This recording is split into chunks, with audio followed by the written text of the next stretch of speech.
ವ್ಯಾಖ್ಯಾಮುದ್ರಾಂ ಕರಸರಸಿಜೈಃ ಪುಸ್ತಕಂ ಶಂಖಚಕ್ರೆ ಬಿಭ್ರದ್ಭಿನ್ನ ಸ್ಫಟಿಕರುಚಿರೆ ಪುಂಡರೀಕೆ ನಿಷಣ್ಣಃ ಅಮ್ಲಾನಶ್ರೀರಮೃತವಿಶದೈರಂಶುಭಿಃ ಪ್ಲಾವಯನ್ಮಾಮಾವಿರ್ಭೂಯಾದನಗಮಹಿಮಾ ಮಾನಸೇ ವಾಗಧೀಶಃ. ನಮಸ್ತೆ ಪ್ರಾಣೇಶ ಪ್ರಣತ ವಿಭವಾಯ ವನಿಮಗಾಃ ನಮಃ ಸ್ವಾಮಿನ್ ರಾಮಪ್ರಿಯತಮ ಹನುಮನ್ ಗುರುಗುಣ. ನಮಸ್ತುಭ್ಯಂ ಭೀಮಪ್ರವರತಮಕೃಷ್ಣೇಷ್ಟ ಭಗವನ್ ನಮಃ ಶ್ರೀಮನ್ಮಧ್ವ ಪ್ರದಿಶ ಸುದರ್ಶನ್ನೋ ಜಯ ಜಯ ಶ್ರೀ ಗುರುಭ್ಯೋ ನಮಃ. ನಾರಾಯಣಂ ಸುರಗುರುಂ ಜಗದೇಕನಾಥಂ ಭಕ್ತಪ್ರಿಯಂ ಸಕಲಲೋಕನಮಸ್ಕೃತಂ ಚ ತ್ರೈಗುಣ್ಯವರ್ಜಿತಮಜಂ ವಿಭುಮಾದ್ಯಮೀಶಂ ವಂದೇ ಭವಗ್ನಂ ಅಮರಾಸುರಸಿದ್ಧವಂದ್ಯಂ ನಾರಾಯಣಂ ನಮಸ್ಕೃತ್ಯ ನರಂ ಚೈವ ನರೋತ್ತಮಂ ದೇವೀಂ ಸರಸ್ವತೀಂ ವ್ಯಾಸಂ ತತೋ ಜಯಮುದೀರಯೇ. ಶ್ರಾದ್ದ ಸಮೀಕ್ಷೆಯ ಚಿಂತಕರಿಗೆ ವಂದನೆಗಳು. 22ನೆಯ ಪ್ರವಚನವಿದು. ವಿಶೇಷವಾಗಿ ವೇದವ್ಯಾಸರು ಹೇಳಿಕೊಟ್ಟಿರುವ ಶ್ರಾದ್ದ ಪ್ರಕ್ರಿಯೆಯಲ್ಲಿನ ಅನೇಕ ಆಯಾಮಗಳ ಚಿಂತನೆಗಳಿವು. ಮುಖ್ಯವಾಗಿ ಪಾತ್ರದ ಬಗ್ಗೆ, ದೇಶ ಕಾಲದ ಬಗ್ಗೆ ಹೇಳುತ್ತಾ ಪಾತ್ರನ ಬಗ್ಗೆ ಮಾತಾಡಿದಾಗ ಯಾರೆಲ್ಲ ಬೇಡ, ಯಾಕೆ ಅನ್ನುವುದರ ಬಗ್ಗೆ ಕೆಲವೆಲ್ಲ ಜಿಜ್ಞಾಸೆಗಳನ್ನು ನಮ್ಮ ಮುಂದೆ ವ್ಯಾಸರು ನೀಡಿದರು. ವಿಶೇಷವಾಗಿ ಕೂರ್ಮ ಪುರಾಣದಲ್ಲಿನ ಕೆಲವು ಮಾತುಗಳ ಚಿಂತನೆಯನ್ನು ಈ ಬಾರಿ ಮತ್ತೆ ಆ ಪಾಠದೆಡೆಗೆ ಸಾಗಿ ಬಂದದ್ದರ ಒಂದು ಹಿನ್ನೆಲೆಯಲ್ಲಿ ನೀಡುತ್ತಾ ಇದ್ದೇನೆ. ಪಾತ್ರಗಳ ಅನುಸಂಧಾನ ಮಾಡ್ತಾ ಇದ್ದಾಗ ಲೌಕಿಕವಾಗಿಯೂ ಒಂದು ರೀತಿಯ ಸಾಮಾಜಿಕ ಬಾಧ್ಯತೆಯಲ್ಲಿ ತೊಡಗಿಕೊಳ್ಳದೇ ಇದ್ರೂ ತಪ್ಪು ಅನ್ನೋ ಮಟ್ಟಿಗೆ, ಯಾಕೆ ದೇವರ ಗರ್ವ ಬರ್ತದೆ ಅಂತ. ಮಾತಾಪಿತ್ರೋಹೋ ಗುರೋಹೋ ತ್ಯಾಗಿ ದಾರತ್ಯಾಗಿ ತಥೈವ ಚ ಗೋತ್ರಭಿತ್ ಭ್ರಷ್ಟ ಶೌಚಶ್ಚ ಕಾಂಡಸ್ಪೃಷ್ಟಸ್ತಥೈವ ಚ. ಮಾತೃದೇವೋ ಭವ ಪಿತೃದೇವೋ ಭವ ಅನ್ನುವ ಹಾಗೆ ಈಗ ಶ್ರಾದ್ದ ಭೋಜನಕ್ಕೆ ಬರುವ ಒಬ್ಬ ಮಗ ಆದ್ರಿಂದ, ಒಬ್ಬ ಗಂಡು ಆದ್ರಿಂದ ಆತನಿಗೆ ವಂಶದಲ್ಲಿನ ಒಂದು ಜವಾಬ್ದಾರಿ ಇದೆ. ಹಾಗಾಗಿ ತಂದೆ ತಾಯಿಗಳನ್ನು ಆತ ನೋಡಿಕೊಳ್ಳಬೇಕು. ದೇಹ ಕೊಟ್ಟವರವರು ಸಾಧನೆಗೆ ಆದ ದೃಷ್ಟಿಯಿಂದ ಅವರನ್ನು ಪರಿತ್ಯಾಗ ಮಾಡಲಿಕ್ಕೆ ರುಕ್ಮಿಣಿಯಂತೆಯೋ ಅಥವಾ ಇತರರಂತೆಯೋ ಅವನು ಸ್ತ್ರೀ ಅಲ್ಲ. ಸ್ತ್ರೀ ಆದರೆ ಹುಟ್ಟಿದಾಗಲೇ ಮತ್ತೊಬ್ಬರ ಸೊತ್ತು ಎನ್ನುವುದಾಗಿಯೇ ಧರ್ಮಶಾಸ್ತ್ರಕಾರರು ಅದರ ಜವಾಬ್ದಾರಿಯನ್ನು ಒಂದು ನ್ಯಾಸ ಇದ್ದಾಗೆ ಬೆಳೆಸಲು ಒಬ್ಬ ವ್ಯಕ್ತಿ, ಅದರ ಪುಣ್ಯ ಅವನಿಗುಂಟು, ಸೊತ್ತವನದ್ದು ದಾನಕ್ಕಿದ್ದಾಗೆ. ಹಾಗೆಯೇ ಗಂಡು ಹಾಗಲ್ಲ, ಆತ ಗೋತ್ರವನ್ನು ಮುಂದುವರಿಸುವ, ಅದರಿಂದ ಇಲ್ಲಿ ಗೋತ್ರಭಿತಿ ಎನ್ನುವುದನ್ನು ಇಟ್ಟುಕೊಂಡಿದ್ದಾರೆ. ವಂಶದ ಜನರನ್ನು ತೊಂದರೆಗೊಳಿಸಿದವನು ಸಹ, ವಂಶಕ್ಕೆ ಅಪಚಾರ ಮಾಡಿದವನು ಕುಲಗೇಡಿ ಅನ್ನಿಸಿಕೊಳ್ಳುವಂತೆ ಕೃಷ್ಣ ಬೈದ ಹಾಗೆ ದುರ್ಯೋಧನನಿಗೆ, ಅಂಥವನು ಶ್ರಾದ್ದಕ್ಕೆ ಊಟಕ್ಕೆ ಯೋಗ್ಯನಲ್ಲ. ಪಿತೃಗಳಿಗೆ ಅಂಥವನಿಂದಾಗಿ ತೃಪ್ತಿ ಆಗುವುದಿಲ್ಲ. ಇದೆಲ್ಲ ಯಾಕೆ ಹೇಳುತ್ತಾರೆ? ಈ ಪಾತ್ರಗಳ ಬಗ್ಗೆ, ಪಾತ್ರನ ಬಗ್ಗೆ ಇಷ್ಟು ಒಂದು ತೀಕ್ಷ್ಣವಾಗಿ ಮೂವರಿಗೆ ಹೊಡೆದಂತೆ ಅಂತ ನಮಗೆ ಸಂಶಯ ಬರಬಹುದು. ಮುಂದುವರಿಯುವ ಕೆಲವು ಹಂತಗಳನ್ನು ದಾಟಿದಾಗ ಪಿತೃಗಳಿಗೂ ಈ ಪಾತ್ರನಿಗೂ ಏನು ಸಂಬಂಧ ಎನ್ನುವ ಮಾತನ್ನು ನಾನು ವ್ಯಾಸರ ನೆಲೆಯಲ್ಲಿ ಹೇಳುತ್ತೆ. ಈಗ ಇಷ್ಟುಕೊಳ್ಳುವ ಇಷ್ಟು, ಅದರೊಟ್ಟಿಗೆ ಗುರೋಹತ್ಯಾಗಿ ಮತ್ತೆ ದಾರತ್ಯಾಗಿ ತಥೈವ ಚ ಎರಡೊಟ್ಟುಂಟು. ತಂದೆ ತಾಯಿಗಳಾಯ್ತಲ್ಲ, ಅವುಗಳನ್ನು ವೃದ್ಧಾಶ್ರಮದಲ್ಲಿ ಹಾಕುವವನೋ, ನೆಗ್ಲೆಕ್ಟ್ ಮಾಡಿದವನೋ, ಸೇವೆ ಮಾಡದೇ ಇರುವವನೋ, ಅವರನ್ನು ಬೀದಿ ಪಾಲು ಮಾಡಿದವನೋ, ಇನ್ಯಾವ ಅರ್ಥವನ್ನು ಇಟ್ಟುಕೊಳ್ಳಿ ನೀವು. ಅವರನ್ನು ಗಮನಿಸಿದೆ ಅವರಲ್ಲಿಗೆ ತನ್ನ ಸರ್ವೀಸ್ ಕೊಡದೇ ಇದ್ದವನು ಎನ್ನುವ ಅರ್ಥ ಮಾಡುವ. ದುಡ್ಡಾಗಲಿ, ಸೇವೆಯಾಗಲಿ, ಪ್ರೀತಿಯಾಗಲಿ, ನೆನಪಾಗಲಿ ಯಾವುದನ್ನೂ ಇಲ್ಲದವನನ್ನು ತಂದೆ ತಾಯಿಗಳ ಈ ಪಿಂಡ ಪ್ರದಾನದ ಸೇವೆಯಲ್ಲಿ ಹೇಗೆ ನಾವು ಸೇರಿಸಿಕೊಳ್ಳಲಿಕ್ಕೆ ಬರ್ತದೆ ಅಲ್ವಾ? ಮೌಲ್ಯ ಇಲ್ಲ ಅಲ್ಲಿ. ಅದರೊಟ್ಟಿಗೆ ಮತ್ತೊಂದು ಮಾತು ಹೇಳ್ತಾರೆ, ಗುರುತ್ಯಾಗ ಮಾಡಿದವ ಹೆಂಡತಿ ತ್ಯಾಗ ಮಾಡಿದವ ಅಂತ. ಗೃಹಸ್ಥನಿಗೆ ಊಟ ಹಾಕಬೇಕೆನ್ನುವುದು ಸತ್ಯ, ಬ್ರಹ್ಮಚಾರಿ ಊಟಕ್ಕೆ ಯೋಗ್ಯ ಎನ್ನುವುದು ಸರಿಯೇ, ಯತಿಯಾದವನು ಸಹ ಊಟಕ್ಕೆ ಬರಬಹುದು ಅಂತ ಬರಬೇಕು ಅಂತ ಹೇಳಿದ್ದಾರೆ, ನಾವು ನೋಡಿ ಕೇಳಿದ್ದೇವೆ. ಹಾಗಾಗಿ ಇಲ್ಲಿ ದಾರತ್ಯಾಗಿ ಅಂದಾಗ ಹೆಂಡತಿ ಬಿಟ್ಟವನಂದಾಗ ಗಂಡನಿಗೆ ಹೇಳಿಸಿದ್ದಿದ್ದು. ಈಗ ಗುರುತ್ಯಾಗ ಇಲ್ವಾ? ಗುರುವನ್ನು ಬಿಟ್ಟವ ಅಂತ. ಕಲಿತ ಬಳಿಕ ಗುರುವನ್ನು ಬಿಟ್ಟವನು ಗುರುತ್ಯಾಗಿ ಆಗ್ತಾನ? ಕಲಿತ ನಂತರ ಗುರುಗಳಲ್ಲೇ ಕೂತವನು ಅವನು ಗುರು ಭಾರ ಆಗ್ತಾನೆ ಆ ಲೆಕ್ಕದಲ್ಲಿ. ಹಾಗಾಗಿ ಗುರುತ್ಯಾಗ ಅಂದರೆ ಗುರುಗಳನ್ನು ನಡುವೆ ಬಿಟ್ಟವನು, ಸೇವೆ ಮಾಡದೆ ನಿಂತವನು, ನಿಂದೆ ಮಾಡಿದವನು, ದೂರ ಉಳಿದವನು ಎಲ್ಲೋ ಅರ್ಥಗಳಲ್ಲಿ ಮಾತ್ರ. ಗುರು ಸ್ಮೃತಿಯೇ ಮಾಡದೆ ಉಪಯೋಗ ಪಡೆದಿದ್ದಾನೆ, ಈಗ ಅವರ ನೆನಪೇ ಮಾಡುವುದಿಲ್ಲ. ಅವನು ಉಪಯುಕ್ತನಾಗಿ ಅವರನ್ನು ಮರೆತೆ ಅಥವಾ ತಾನೇ ಹೇಳಿಕೊಳ್ಳುವಷ್ಟು ಜಂಬದಲ್ಲಿ ಇದ್ದಾನೆ ಅಂದಾಗ ಗುರುತ್ಯಾಗದ ವ್ಯವಸ್ಥೆ ಹೊರತು ಗುರುಕುಲವನ್ನು ಬಿಟ್ಟು ಬಂದವನು ಅರ್ಥ ಆಗುವುದು. ಎಲ್ಲರೂ ಗುರುಕುಲವನ್ನು ಬಿಡಲೇಬೇಕು. ಕೃಷ್ಣನು ಗುರುವನ್ನು ಬಿಟ್ಟು ಬರಲಿಲ್ವ? ಗುರುತ್ಯಾಗ ಅಂದರೆ ಗುರುಗಳ ಮೇಲಿನ, ಗುರು ಅಂದರೆ ಕೇವಲ ಪಾಠ ಹೇಳಿದವನು ಮಾತ್ರ ಅಲ್ಲ, ಹಿರಿಯರೆಲ್ಲರೂ ಬರ್ತಾರೆ. ಹಾಗಾಗಿ ಹಿರಿಯರೆಲ್ಲರನ್ನು ಸಹ ಅವಹೇಳನೆ ಮಾಡಿದವ, ಹೊರಗಿಟ್ಟವ, ಸ್ಮರಣೆ ಇಲ್ಲದವ, ಗೌರವ ಕೊಡೋದವ ಎನ್ನುವ ಅರ್ಥ ಬರ್ತದೆ. ಅದರಂತೆ ಸರ್ವಾತ್ಮನ ಗುರುತ್ಯಾಗ ಅರ್ಥ ಅಲ್ಲ, ಅದು ವಿಶೇಷಾರ್ಥವನ್ನು ನಾವು ಮಾಡಿದ್ದೇವೆ. ಅದರಂತೆ ದ್ಯಾರತ್ಯಾಗಿ ಅಂದರೆ ಹೆಂಡತಿ ಬಿಟ್ಟವ ಅಂದರೆ ಸರ್ವಾತ್ಮನ ಹೆಂಡತಿ ಬಿಟ್ಟವ ಅಂತ ಅರ್ಥ ಅಲ್ಲ. ಹೇಗೆ ಕೇಳಿದರೆ, ಆಕೆ ಯೋಗ್ಯಳಾಗಿದ್ದು ಅನುಕೂಲಲಾಗಿದ್ದಾಗ ಅವಳ ಮೇಲೆ ಆತ ಸಿಟ್ಟಾಗುವುದೋ ಅಥವಾ ಹೊರಗೆ ದೂಡುವುದೋ ಅಂತ ಮಾಡಿಕೊಂಡು ದಾರತ್ಯಾಗ ಆಗುತ್ತೆ ಹೊರತು, ಆಕೆಯೇ ಮಗದೊಪ್ಪನೊಟ್ಟಿಗೆ ಒಂದೊಮ್ಮೆ ಹೊರಟು ಹೋಗಿದ್ರೆ, ಕುಲ್ಲಟೆಯಾಗಿ ನಿಂತರೆ, ಬಾರದೇ ನಿಂತರೆ, ಇನ್ಯಾವುದೋ ವಿಚಿತ್ರವಾದಂಥ ರೋಗ ಮುಂತಾದೆಡೆಗೆ ತುತ್ತಾಗಿದ್ದರೆ, ಇಂತಹ ಸಂದರ್ಭದಲ್ಲಿ ದಾರದ ತ್ಯಾಗವನ್ನು ಶಾಸ್ತ್ರಕಾರರು ಒಪ್ಪಿದ್ದಾರೆ. ಅಂದರೆ ಸಾಮಾನ್ಯವಾದ ವಿಷಯ. ಅದಕ್ಕೆ ಗುರುತ್ಯಾಗ ಮತ್ತು ದಾರತ್ಯಾಗ ಒಟ್ಟೊಟ್ಟಿಯವರಾಗಿದ್ದರು. ಗುರುಗಳನ್ನು ಬಿಟ್ಟವ ಅಂದರೆ ಗುರುಕುಲ ಬಿಟ್ಟವ ಅರ್ಥ ಅಲ್ಲ, ಹೇಗೋ ಅವರ ಗೌರವವನ್ನು ತ್ಯಜಿಸಿದವ ಅಂತ. ಹಾಗೆಯೇ ಯೋಗ್ಯಳಾಗಿದ್ದುಕೊಂಡು ಅನುರೂಪಳಾಗಿದ್ದಾಗ ತಾನು ತನ್ನ ದುಷ್ಪ್ರವೃತ್ತಿಯಿಂದಾಗಿ ದೂರ ಮಾಡಿದ್ದರೆ ಅದು ತಪ್ಪು ಅನ್ನೋ ನೆಲೆಯಲ್ಲಿ ಹೊರತು, ಅವಳೇ ಸರಿ ಇಲ್ಲದಿದ್ದಾಗ ಅವಳನ್ನು ತ್ಯಾಗ ಮಾಡಲಿಕ್ಕೇನೆ ಶಾಸ್ತ್ರಕಾರರು ಪರವಾನಿಗೆ ಕೊಡ್ತಾರೆ ಕೆಲವು ವಿಶೇಷವಾದಂತಹ ನೆಲೆಗಟ್ಟುಗಳಲ್ಲಿ. ಅದರೊಟ್ಟಿಗೆ ಗೋತ್ರಭಿತ್ ಅಂದ, ಮತ್ತೆ ಭ್ರಷ್ಟ ಶೌಚಶ್ಚ. ಎಲ್ಲ ವಿಷಯಗಳಿಗೂ ಮುಖ್ಯವಾದ ಕಾರಣ ಏನು ಕೇಳಿದರೆ, ಆತ ಶೌಚಾಚಾರದಿಂದ ದೂರನಿದ್ದಾನೆ ಅಂತ. ತಂದೆ ತಾಯಿಗಳ ಸೇವೆ ಎನ್ನುವುದು ಶೌಚದಲ್ಲೇ ಸೇರಿಕೊಳ್ಳುತ್ತದೆ, ಮಡಿವಂತಿಗೆಯಲ್ಲೇ ಸೇರಿಕೊಳ್ಳುತ್ತದೆ, ವಿಶೇಷವಾದ ಆಚಾರದಲ್ಲೇ ಸೇರಿಕೊಳ್ಳುತ್ತದೆ. ಇವನು ಮಡಿ ಇಲ್ಲದವ, ಮುಂದಕ್ಕೆ ಮೀಯುವುದೆಲ್ಲ ಇಲ್ಲ ಎನ್ನುವುದನ್ನು ಸ್ಪಷ್ಟ ಹೇಳ್ತಾರೆ. ಭ್ರಷ್ಟ ಶೌಚ ಅಂದರೆ ಯಾವುದೇ ರೀತಿಯಾಗಿರತಕ್ಕಂಥ ಧರ್ಮದ ನೆಲೆಯಲ್ಲಿ ಆತನಿಗೆ ಬೇಕಾಗಿರತಕ್ಕಂತಹ ಶುದ್ಧತೆ ಇಲ್ಲ. ಇದನ್ನು ಬಿಟ್ಟವ, ತಪ್ಪಿಸಿಕೊಂಡವ, ಯಾವುದೋ ಪದಾರ್ಥ ಸೇವನೆಯಿಂದಲೋ, ಯಾವುದೋ ದುಷ್ಕರ್ಮಗಳಿಂದಲೋ, ಯಾರದ್ದೋ ದುಷ್ಟರ ಸಹವಾಸದಿಂದಲೋ, ಇನ್ಯಾವುದೋ ಅಧರ್ಮದ ಆಚರಣೆಯಿಂದಲೋ ಇವನನ್ನು ಮಡಿವಂತಿಕೆಯಿಂದ, ಶುದ್ಧತೆಯಿಂದ, ಪಾವಿತ್ರ್ಯದಿಂದ ದೂರ ಹಾಕಿರ್ತಾನೆ. ಇಂಥವನಾಗುವುದಿಲ್ಲ. ಆದರೆ ಅದೇ ರೀತಿಯಲ್ಲಿ ಕಾಂಡಸ್ಪೃಷ್ಟ ಅಂದರೆ ಆಯುಧ ಹಿಡಿದವ ಅಂತ ಅರ್ಥ. ಅದು ಒಂದು ರೀತಿಯಿಂದ ಕ್ಷತ್ರ ಧರ್ಮವನ್ನು ಮಾಡಿಕೊಂಡಾಗೆ ಆಗ್ತದೆ.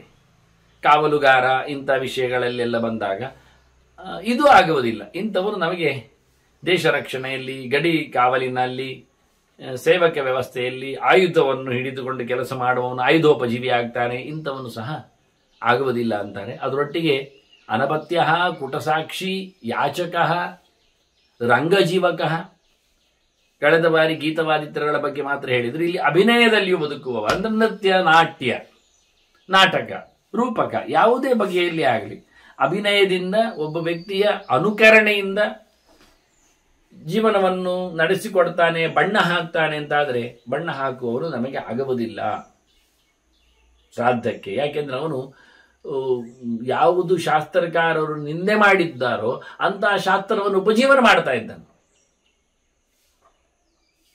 ಅವರು ಹೇಳುವಾಗ ಈ ನೃತ್ಯ ಗೀತಾದಿಗಳ ಶಾಸ್ತ್ರಗಳನ್ನು ಅಭ್ಯಾಸ ಮಾಡಬಾರದು ಅಂತ ಭಾಗವತ ಧರ್ಮದಲ್ಲಿ ಉಲ್ಲೇಖ ಮಾಡಿಬಿಡ್ತಾರೆ. ಆದ್ದರಿಂದಲೇ ಯಮನು ನಚಿಕೇತನಿಗೆ ನಿನಗೆ ಕೊಡುತ್ತೇನೆ ಹೇಳಿದಾಗ ತವೈವ ವಾಹ ತವ ನೃತ್ಯ ಗೀತೆ ಅಂತ ಹೇಳಿ, ನಿನಗೆ ಇರಲಿ ಮಾರ, ನನಗದು ಬೇಡ, ಅದು ಅಧ್ಯಯನಕ್ಕೆ ವಿರೋಧ ಅದು ಶಾಸ್ತ್ರ ಒಪ್ಪುವ ಮಾತು ಅಲ್ಲ. ಗಾಯಂತಂ ಸ್ತ್ರೀಯ ಕಾಮಯಂತೆ ಅಂತ ವೇದೇವೇ ತಮೇಷೆ ಮಾಡಿ ಹೇಳ್ತದೆ. ಹಾಡುಗಾರನನ್ನು ಹುಡುಗಿಯರು ಮುತ್ತುತ್ತಾರೆ ಅಂತ.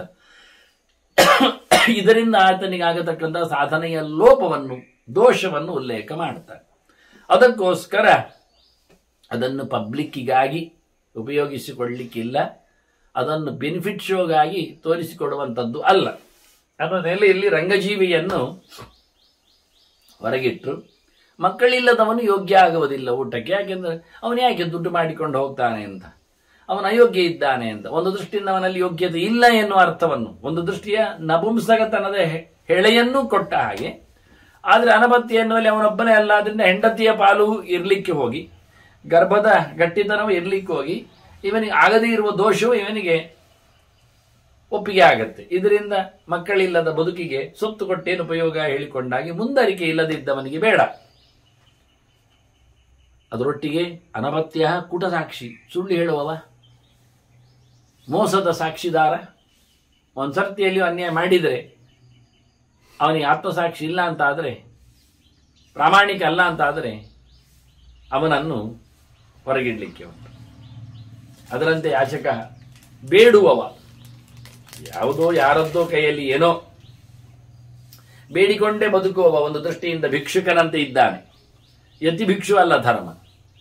ಆ ನೆಲೆಯಲ್ಲಿ ಅಲ್ಲದೆಯ ಬಯಕೆಗಳ ಬೆನ್ನ ಹಿಂದೆ ಹೋದವನು ಶ್ರಾದ್ದಕ್ಕೆ ಅವನು ಆಸೆಯಿಂದ ಬಂದದ್ದಾಗಿ ಅವನನ್ನು ಉಪಯೋಗಿಸಿಕೊಳ್ಳುವುದಿಲ್ಲ.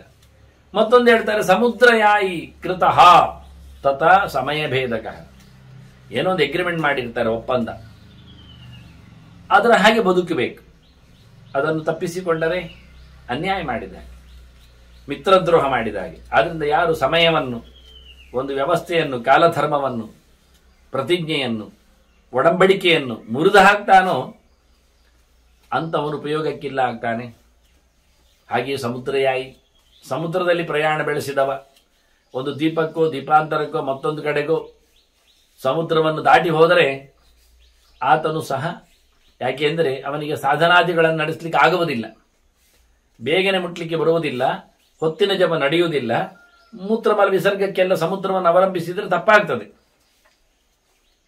ಇಳಿದು ಮಾಡುವಂತಿಲ್ಲ, ಅದರಲ್ಲೇ ಮಾಡಿದರೆ ಓಡದಲ್ಲಿ ದೋಣಿಯಲ್ಲೇ ಮಾಡುವಂಥದ್ದು ಉಪಯೋಗಕ್ಕೂ ಅಲ್ಲ. ಅಂದರೆ ಮಲದ ಡಬ್ಬಿಯಲ್ಲಿ ಹೋದ ಹಾಗೆ.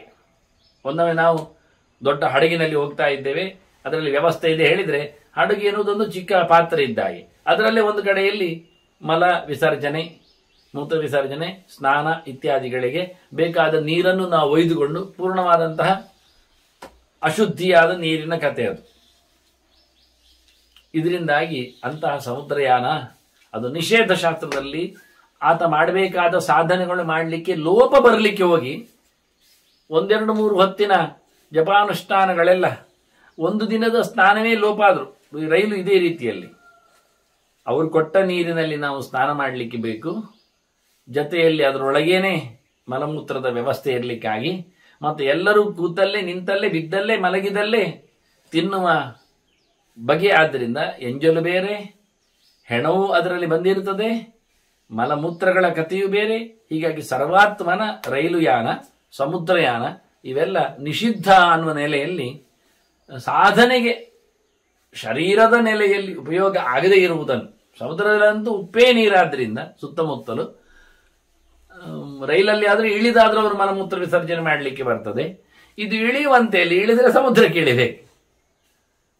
ಹೀಗಾಗಿ ಅತಿ ನಿಕೃಷ್ಟವಾದ ನೆಲೆಯಲ್ಲಿ ಹಿಂದೆಲ್ಲ ಸಮುದ್ರದಲ್ಲಿ ವ್ಯಾಪಾರ ವ್ಯವಹಾರಗಳಿಗಾಗಿ ಬೆಸ್ತರಂತವರೆಲ್ಲ ಹೋಗಿ ಬರುವಂಥದ್ದು. ಅದರಲ್ಲಿಯೂ ಸಮುದ್ರ ಕಳ್ಳರು, ಕಡಲುಗಳ್ಳರಿದ್ದು ದೋಚುತ್ತಾ ಇದ್ದ ಕಥೆಗಳೆಲ್ಲ ಬರ್ತವೆ. ಆದ್ರಿಂದ ಇದು ಹೇಳಿಸಿದ್ದು ಯೋಗ್ಯರಿಗಲ್ಲ ಅನ್ನೋದನ್ನು ಉಲ್ಲೇಖ ಮಾಡ್ತಾ, ಕೃತಃ ಕೃತಜ್ಞ, ಮಾಡಿದ್ದರ ಉಪಕಾರ ಮಾಡಿದ್ದರ ನೆನಪಿಲ್ಲದ, ಉಪಕಾರ ಮಾಡಿದ್ದವರ ಮೇಲೆಯೇ ಅನ್ಯಾಯ ಮಾಡುವವ, ಅನ್ನ ಹಾಕಿದ ಮನೆಗೆ ಕನ್ನ ಹಾಕುವವ, ಆಶ್ರಯ ಕೊಟ್ಟವರನ್ನೇ ನುಂಗಿ ಬಿಡುವವ, ಇಂಥದ್ದೆಲ್ಲ. ಯಾಕೆಂದ್ರೆ ಕೃತಜ್ಞೆ ನಾಸ್ತಿ ನಿಷ್ಕೃತಿ ಅಂತ ಶಾಸ್ತ್ರಗಾರ ಹೇಳ್ತಾರೆ.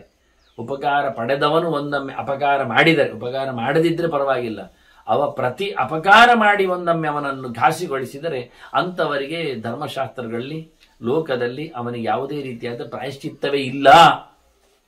ಪ್ರಾಯಶ್ಚಿತ್ತ ಮಾಡಿಕೊಂಡು ಬಂದರೆ ಪಾಪ ಅದು ಸ್ವಲ್ಪ ಕಮ್ಮಿ ಆಗ್ತದೆ, ಅದರಿಂದ ಅವನಿಗೆ ನರಕ ಅನರ್ಥ ಹೆಚ್ಚಾಗುವುದಿಲ್ಲ. ಇವನಿಗೆ ಯಾವುದೇ ರೀತಿಯಾದ ಪ್ರಾಯಶ್ಚಿತ್ತಕ್ಕೆ ಹಿಂದೆ ಪಡೀಲಿಕ್ಕೆ ಯಾವುದೇ ರೀತಿಯಿಂದ ಇಲ್ಲ ಅಂತವನು ಇನ್ನು ಮುಂದಕ್ಕೆ ಹೇಳೋದಾದ್ರೆ ಬಹಳ ದೊಡ್ಡ ಸಂಗತಿ ಅಂತ ಹೇಳುತ್ತಾರೆ, ತಿಳಿಸಿಕೊಡುತ್ತಾರೆ. ದೇವನಿಂದ ಪರಶ್ಚೈವ ವೇದನಿಂದ ರತಸ್ತತ ದ್ವಿಜನಿಂದ ರತಶ್ಚೈತೆ ವರ್ಜ್ಯ ಶ್ರಾದ್ದ ಅಧಿಕರ್ಮಸು. ಇಲ್ಲಿ ಆದಿಶಬ್ದ ಆಗಿದ್ದಾನೆ, ಶ್ರಾದ್ದಕ್ಕೆ ಮಾತ್ರ ಅಂತ ಹೇಳಿದ್ದಲ್ಲ. ಇವರನ್ನು ಎಲ್ಲಿಯೂ ಯಾವುದಕ್ಕೂ ಯಾರೂ ಕರಿಬೇಡಿ ಅಂದಿದ್ದಾರೆ. ಒಂದು 3 ಜನರನ್ನು ಹೇಳ್ತಾರೆ. ಒಂದು ದೇವನಿಂದ ರತರು, ಮತ್ತೊಂದು ವೇದನಿಂದ ರತರು, ಮತ್ತೊಂದು ದ್ವಿಜನಿಂದ ರತರು ಅಂತ. ದೇವರ, ವೇದದ, ದ್ವಿಜರ ನಿಂದೆ ಮಾಡುವ. ವೇದ ಇಟ್ಟುಕೊಳ್ಳಿ ಮೊದಲಿಗೆ. ಯಾರು ಶಾಸ್ತ್ರವನ್ನು ಅಪಲಾಪ ಮಾಡುತ್ತಾರೆ, ಹೀಯಾಳಿಸ್ತಾರೆ, ಬಿಟ್ಟುಕೊಡುತ್ತಾರೆ, ಅದನ್ನು ಉಪಯೋಗಿಸುವುದಿಲ್ಲ, ಅಂಥವರು ನಿಜವಾಗಿ ಅಯೋಗ್ಯರು. ಅವರನ್ನು ಯಾವತ್ತೂ ನೀವು ಕರಿಬೇಡಿ. ಪ್ರಮಾಣ ತ್ಯಾಗ ಮಾಡಿದವರು. ಆ ಪ್ರಮಾಣ ಗ್ರಂಥಗಳಿಂದ, ವೇದದಿಂದ ಯಾರು ತಿಳಿಬೇಕು? ನಾವು ದೇವರನ್ನು ತಿಳಿಬೇಕು. ದೇವರನ್ನು ತಿಳಿಸ್ಲಿಕ್ಕೆ ಬಂದದ್ದವುಗಳು ನಿಜವಾಗಿ. ನೇಂದ್ರಿಯಾಣಿ ನಾನಮಾನಂ ವೇದಾಖ್ಯೇವೈನಂ ವೇದಯಂತಿ ತಸ್ಮಾದಾಹುರ್ವೇದಾಹ ಅಂತ. ವೇದ ಶಬ್ದದ ಅರ್ಥವೇ ಹಾಗೆ, ತಿಳಿಸ್ತದೆ ಅಂತ. ಏನನ್ನು ತಿಳಿಸ್ತದೆ? ಏನನ್ನು ತಿಳಿಸ್ತದೆ ಕೇಳಿದ್ರೆ, ನಮಗೆ ಊಟವನ್ನು ತಿಳಿಸ್ತದ, ವ್ಯಾಪಾರವನ್ನು ತಿಳಿಸ್ತದ, ಕೃಷಿಯನ್ನು ತಿಳಿಸ್ತದ, ಆಟವನ್ನು ತಿಳಿಸ್ತದ ಕೇಳಿದ್ರೆ ಅದಕ್ಕೆಲ್ಲ ಅದು ಬೇಕಾ? ಅದು ಹಾಗೆ ತಿಳಿಯುವುದಿಲ್ವ? ನಮಗೆ ಲೋಕದಲ್ಲಿ ತಿಳಿಯುವುದಿಲ್ವ? ಮತ್ತೆ ಹಾಗಾದ್ರೆ ಮರಮಟ್ಟುಗಳನ್ನು, ಹಸು ಕರುಗಳನ್ನು, ಪ್ರಾಣಿ ಪಕ್ಷಿಗಳನ್ನು ತಿಳಿಸ್ತದ? ಅದು ಕಣ್ಣಿಗೆ ಕಾಣುವುದಿಲ್ವ? ಕಣ್ಣಿಗೆ ಕಾಣುವ, ಕೈಗೆ ಸಿಕ್ಕುವ, ಮಾತಿಗೆ ನಿಲುಕುವ, ಮನಸ್ಸಿಗೂ ಎಟಕುವ ಸಂಗತಿಗಳ ಬಗ್ಗೆ ಹೇಳಲಿಕ್ಕೆ ಹೋಗುವುದಿಲ್ಲ. ಅದು ಇಲ್ಲಿ ಆಯ್ತಲ್ಲ ನಿಮಗೆ. ಕಣ್ಣಿಗೆ ಕಾಣುವುದರ ಬಗ್ಗೆ ಹೇಳಿ ಏನು ಉಪಯೋಗ? ಕೈಗೆ ಎಟಕುವುದರ ಬಗ್ಗೆ ತೋರಿಸಿ ಏನು ಉಪಯೋಗ? ಆದ್ರೆ ನಮ್ಮ ಯಾವುದೇ ಇಂದ್ರಿಯಗಳು ಕನ್ಸ್ಯೂಮ್ ಮಾಡಲಿಕ್ಕಾಗದ, ನಮ್ಮ ತರ್ಕಗಳು, ಚಿಂತನೆಗಳು, ಯೋಚನೆಗಳು, ಮನಸ್ಸುಗಳು ಮುಟ್ಟಲಾರದ ಸಂಗತಿ ಒಂದಿದೆ. ಏನಂದ್ರೆ ದೇವರು.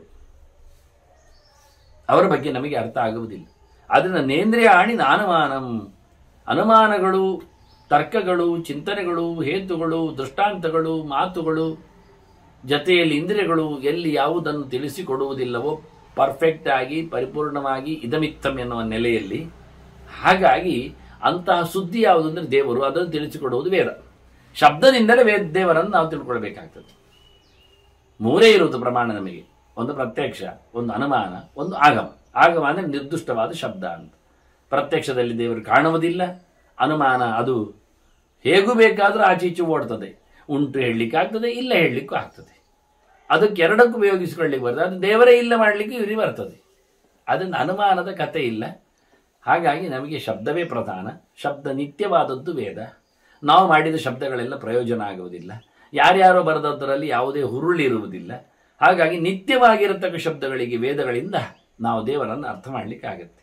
ಯಾರು ವೇದಗಳನ್ನೇ ಹಾಳು ಅಂತ ಹೇಳುತ್ತಾನೋ, ಯಾರು ವೇದವಾಚ್ಯನಾದ, ವೇದೋಕ್ತನಾದ, ವೇದದಿಂದ ತಿಳಿಯಲ್ಪಡದ ದೇವರನ್ನೇ ಇಲ್ಲ ಹೇಳುತ್ತಾನೋ, ಬೈತಾನೋ, ದೇವರು ಮಾತ್ರ ಅಲ್ಲ, ದೇವತೆಗಳು, ಅವನ ಪರಿವಾರದವರು, ಅನುಯಾಯಿಗಳು, ವೇದದಲ್ಲಿ ಹೇಳಲ್ಪಟ್ಟ ಎಲ್ಲ ದೇವತೆಗಳು ಸಹ ಬೇಕಾದರೆ ಇವರೆಲ್ಲರನ್ನು ಯಾರು ಮೆಚ್ಚುವುದಿಲ್ಲವೋ, ಇನ್ನು ಈ ವೇದವನ್ನು ಉಳಿಸಿದವರು ಯಾರು? ಬೆಳೆಸುವವರು ಯಾರು?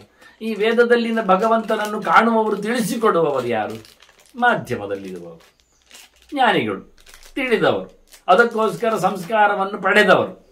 ಹಾಗಾಗಿ ಅವರನ್ನು ನಿಂದೆ ಮಾಡುವುದಿವ, ಅವರನ್ನು ಹೀಯಾಳಿಸುವುದು, ಅವರನ್ನು ಹೊರಗಿಡುವುದು, ಅವರನ್ನು ಬೈಯುವುದು, ಅವರನ್ನು ಒಪ್ಪುವುದಿಲ್ಲ. ಈಗೇನಾಯಿತು? ವೇದವನ್ನು ಒಪ್ಪುವುದಿಲ್ಲ, ವೇದದಿಂದ ತಿಳಿಯಲ್ಪಟ್ಟ ದೇವರನ್ನು ಅವನು ಪರಿತ್ಯಾಗ ಮಾಡಿದ್ದಾನೆ. ಇದನ್ನು ತಿಳಿಸಿಕೊಟ್ಟು ಉಳಿಸಿಕೊಳ್ಳತಕ್ಕ ಮಂದಿಯನ್ನು ಸಹ ಮುಂದೆ ದೂಡುತ್ತಾನೆ. ಹೀಗೆ ಈ ಪ್ರಕಾರದ 3 ಮುಖವು ಒಂದೇ ಒಂದು ದೃಷ್ಟಿಯಲ್ಲಿ ನೋಡ್ಲಿಕ್ಕೆ ಹೋದ್ರೆ ಇದು ಬಹಳ ದೊಡ್ಡದಾದಂತಹ ಅನರ್ಥ. ಇಂತಹ ಜನರನ್ನು ನೀವು ಯಾವುದಕ್ಕೂ ಕರಿಬೇಡಿ ಅಂತ ಹೇಳಿದ. ಕೇವಲ ಶ್ರಾದ್ದಕ್ಕೆ ಅಂತ ಹೇಳಲಿಕ್ಕೆ ಹೊರಟ ಈ ಮಾತು ಎಲ್ಲೆಡೆಗೂ ಇದೊಂದು ದೊಡ್ಡ ಕರ್ಮ ಸಮೀಕ್ಷಾ, ದೊಡ್ಡ ಕರ್ಮ ಸಿದ್ಧಾಂತ. ಇದು ಎಲ್ಲ ಕೆಲಸಗಳಲ್ಲಿಯೂ, ಒಳ್ಳೆಯ ಕೆಲಸಗಳಲ್ಲಿ ಆಗಲಿ, ಲೋಕದ ಕೆಲಸಗಳಲ್ಲಿ ಆಗಲಿ, ಮನೆಯ ಕೆಲಸಗಳಲ್ಲಿ ಆಗಲಿ, ಯಾರು ಇಂಥವರಿದ್ದಾರೆ ಅಂಥವರನ್ನು ಹೊರಗೆ ಹಾಕಿ ಅಂದ್ರು. ವೇದಗಳನ್ನು ನಿಂದಿಸುವವ, ಒಪ್ಪಿಕೊಳ್ಳದವ, ವೇದೋಕ್ತನಾದ ದೇವರನ್ನು ಪ್ರತಿಷ್ಠೆ ಮಾಡದವ, ತಿಳಿಯದವ, ಜೊತೆಯಲ್ಲಿ ಅಂಥದ್ದು ತಿಳಿಸಿಕೊಡುವ ಆಚರಿಸಿದ ಯೋಗ್ಯತೆ ಉಳ್ಳವರನ್ನು ಎಂದು ಬದಿಗಿಟ್ಟವ, ಹೊರಗಿಟ್ಟವ, ಅವ ನಮಗೆ ಬೇಡ.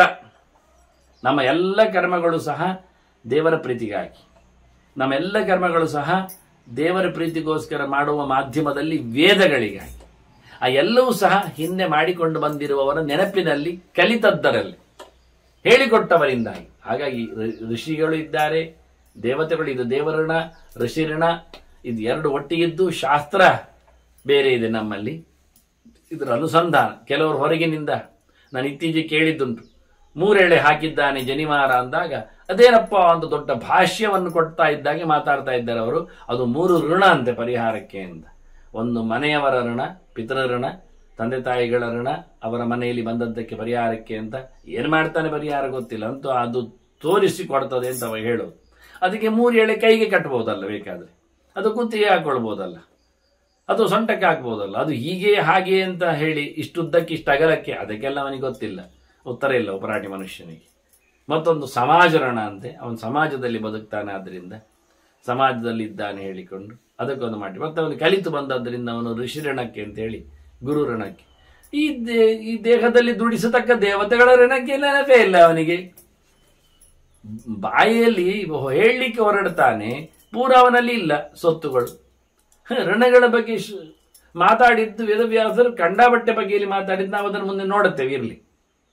ಹಾಗಾಗಿ 3 ಅವನ ಋಣಾಚಾರ ಲೆಕ್ಕಾಚಾರದಲ್ಲಿ ಆದ್ರೆ ಎಳೆಗಳು ಜಾಸ್ತಿ ಆಗ್ಲಿಕ್ಕೆ ಉಂಟು, ಇನ್ನು ಕೆಲವೆಲ್ಲ ಋಣ ಸೇರ್ಲಿಕ್ಕೆ ಉಂಟು. ಅದೇ ದೇವಋಣ ಹೋಯ್ತಲ್ಲ. ದೈವ ಪಿತೃಕಾರ್ಯಾಭ್ಯಾನ್ನ ಪ್ರಮದಿತವ್ಯಂ ಅಂತ ವೇದ ಹೇಳುವಾಗ ಪಿತೃಕರ್ಮವನ್ನು ಪಿತೃಋಣ ಪರಿಹಾರಕ್ಕೆ ಹೇಳಿದ ಹಾಗೆ ದೇವಋಣ ಪರಿಹಾರಕ್ಕೆ ದೇವಕರ್ಮವನ್ನು ಹೇಳ್ತಾ ಉಂಟು. ಯಜ್ಞಯಾಗಗಳಾಗ್ಲಿ, ವ್ರತ ನಿಯಮಗಳಾಗ್ಲಿ, ಎಲ್ಲಿ ಹೋಯ್ತು? ಒಟ್ಟಿಗೆ ಹೇಳಿದ್ದನ್ನು ಒಂದು ಬಿಟ್ಟು ಒಂದು ಹೇಳುವಂಥದ್ದು ತಲೆ ಸರಿ ಇಲ್ಲದವೇವ, ಪ್ರಯೋಜನ ಇಲ್ಲ ಅವನಿಗೆ. ನಾನು ಮಗುವನ್ನು ಒಪ್ತೇನೆ, ಮತ್ತೆ ಅದರ ತಾಯಿಯನ್ನು ಒಪ್ಪುವುದಿಲ್ಲ ಅಂದ್ರೆ ತಾಯಿ ಇಲ್ಲದೆ ಮಗು ಬರುವುದು ಹೇಗೆ? ಅದೆಲ್ಲ ಆಗುವುದಿಲ್ಲ. ನಾನು ಮಗು ಸತ್ಯ ಸರಿ, ಪ್ರಮಾಣ, ತಾಯಿ ಅಲ್ಲ, ತಾಯಿ ಇಲ್ಲದೆ ಮಗು ಆಗ್ತದನ? ಆ ತರ್ಕಕ್ಕೂ ಅರ್ಥ ಇಲ್ಲ ನೋಡಿ. ದೇವ ಪಿತೃಕಾರ್ಯಾಭ್ಯಾನ ಒಟ್ಟಿಗೆ ಹೇಳಿಕೊಂಡು ದೇಹವನ್ನು ದುಡಿಸುವವ, ದೇವತೆಗಳ ಶಕ್ತಿಗಳು ಅದನ್ನು ಒಪ್ಪಲೇ ಇಲ್ಲ. ಇವ ಇಂಥ ನಮೂನೆಯವರಿದ್ದಾರೆ, ಇವರದ್ದು ನಾವು ಕೇಳುತ್ತೇವೆ, ಬ್ರಾಡ್ಕಾಸ್ಟ್ ಮಾಡ್ತೇವೆ, ಹಂಚಿಕೊಳ್ಳುತ್ತೇವೆ, ಕೈ ಚಪ್ಪಾಳೆ ತರ್ತೇವೆ. ಏನ್ ವಿಚಿತ್ರ, ಜನಿವಾರ ಅಂದ್ರೆ ಏನು ಹೇಳಿದ್ದಾರೆ ಗೊತ್ತಾ, ಇವರು ಕೇಳಿ ಅಂತೇಳಿ 3 ಗೆರೆ ತೋರಿಸಿ ಅವರಿಗೆ 3 ನಾಮ ಹಾಕ್ತೇವೆ. ಅವನು ಅಡ್ಡಕ್ಕೆ 3 ಹಾಕಿ ಮಲಗಿಬಿಟ್ಟ, ಏನ್ ಮಾಡ್ಲಿಕ್ಕಾಗ್ತದೆ? ಅದರಿಂದ ಹೇಳಲಿಕ್ಕೆ ಹೊರಡುವವ ಸ್ವಲ್ಪ ಯೋಚನೆ ಮಾಡಬೇಕು. ನಾನೆಷ್ಟು ಸರಿಯಾಗಿ ಹೇಳುತ್ತಾ ಇದ್ದೇನೆ, ಅದರ ಮೇಲೆ ಎಷ್ಟು ಚಿಂತನೆ ನಂದು ಸಾಗಿದೆ, ಇದು ಕದ್ದದ್ದ ಕಂಡದ್ದ ಅನ್ನುವುದನ್ನು ನೆನಪಿಟ್ಟುಕೊಳ್ಳಬೇಕವ. ಅವನಾಗಿ ಓದಿಕೊಂಡಿದ್ದರೆ ಇವೆಲ್ಲ ತಪ್ಪಲಿಕ್ಕೆ ಹೋಗುವುದಿಲ್ಲ.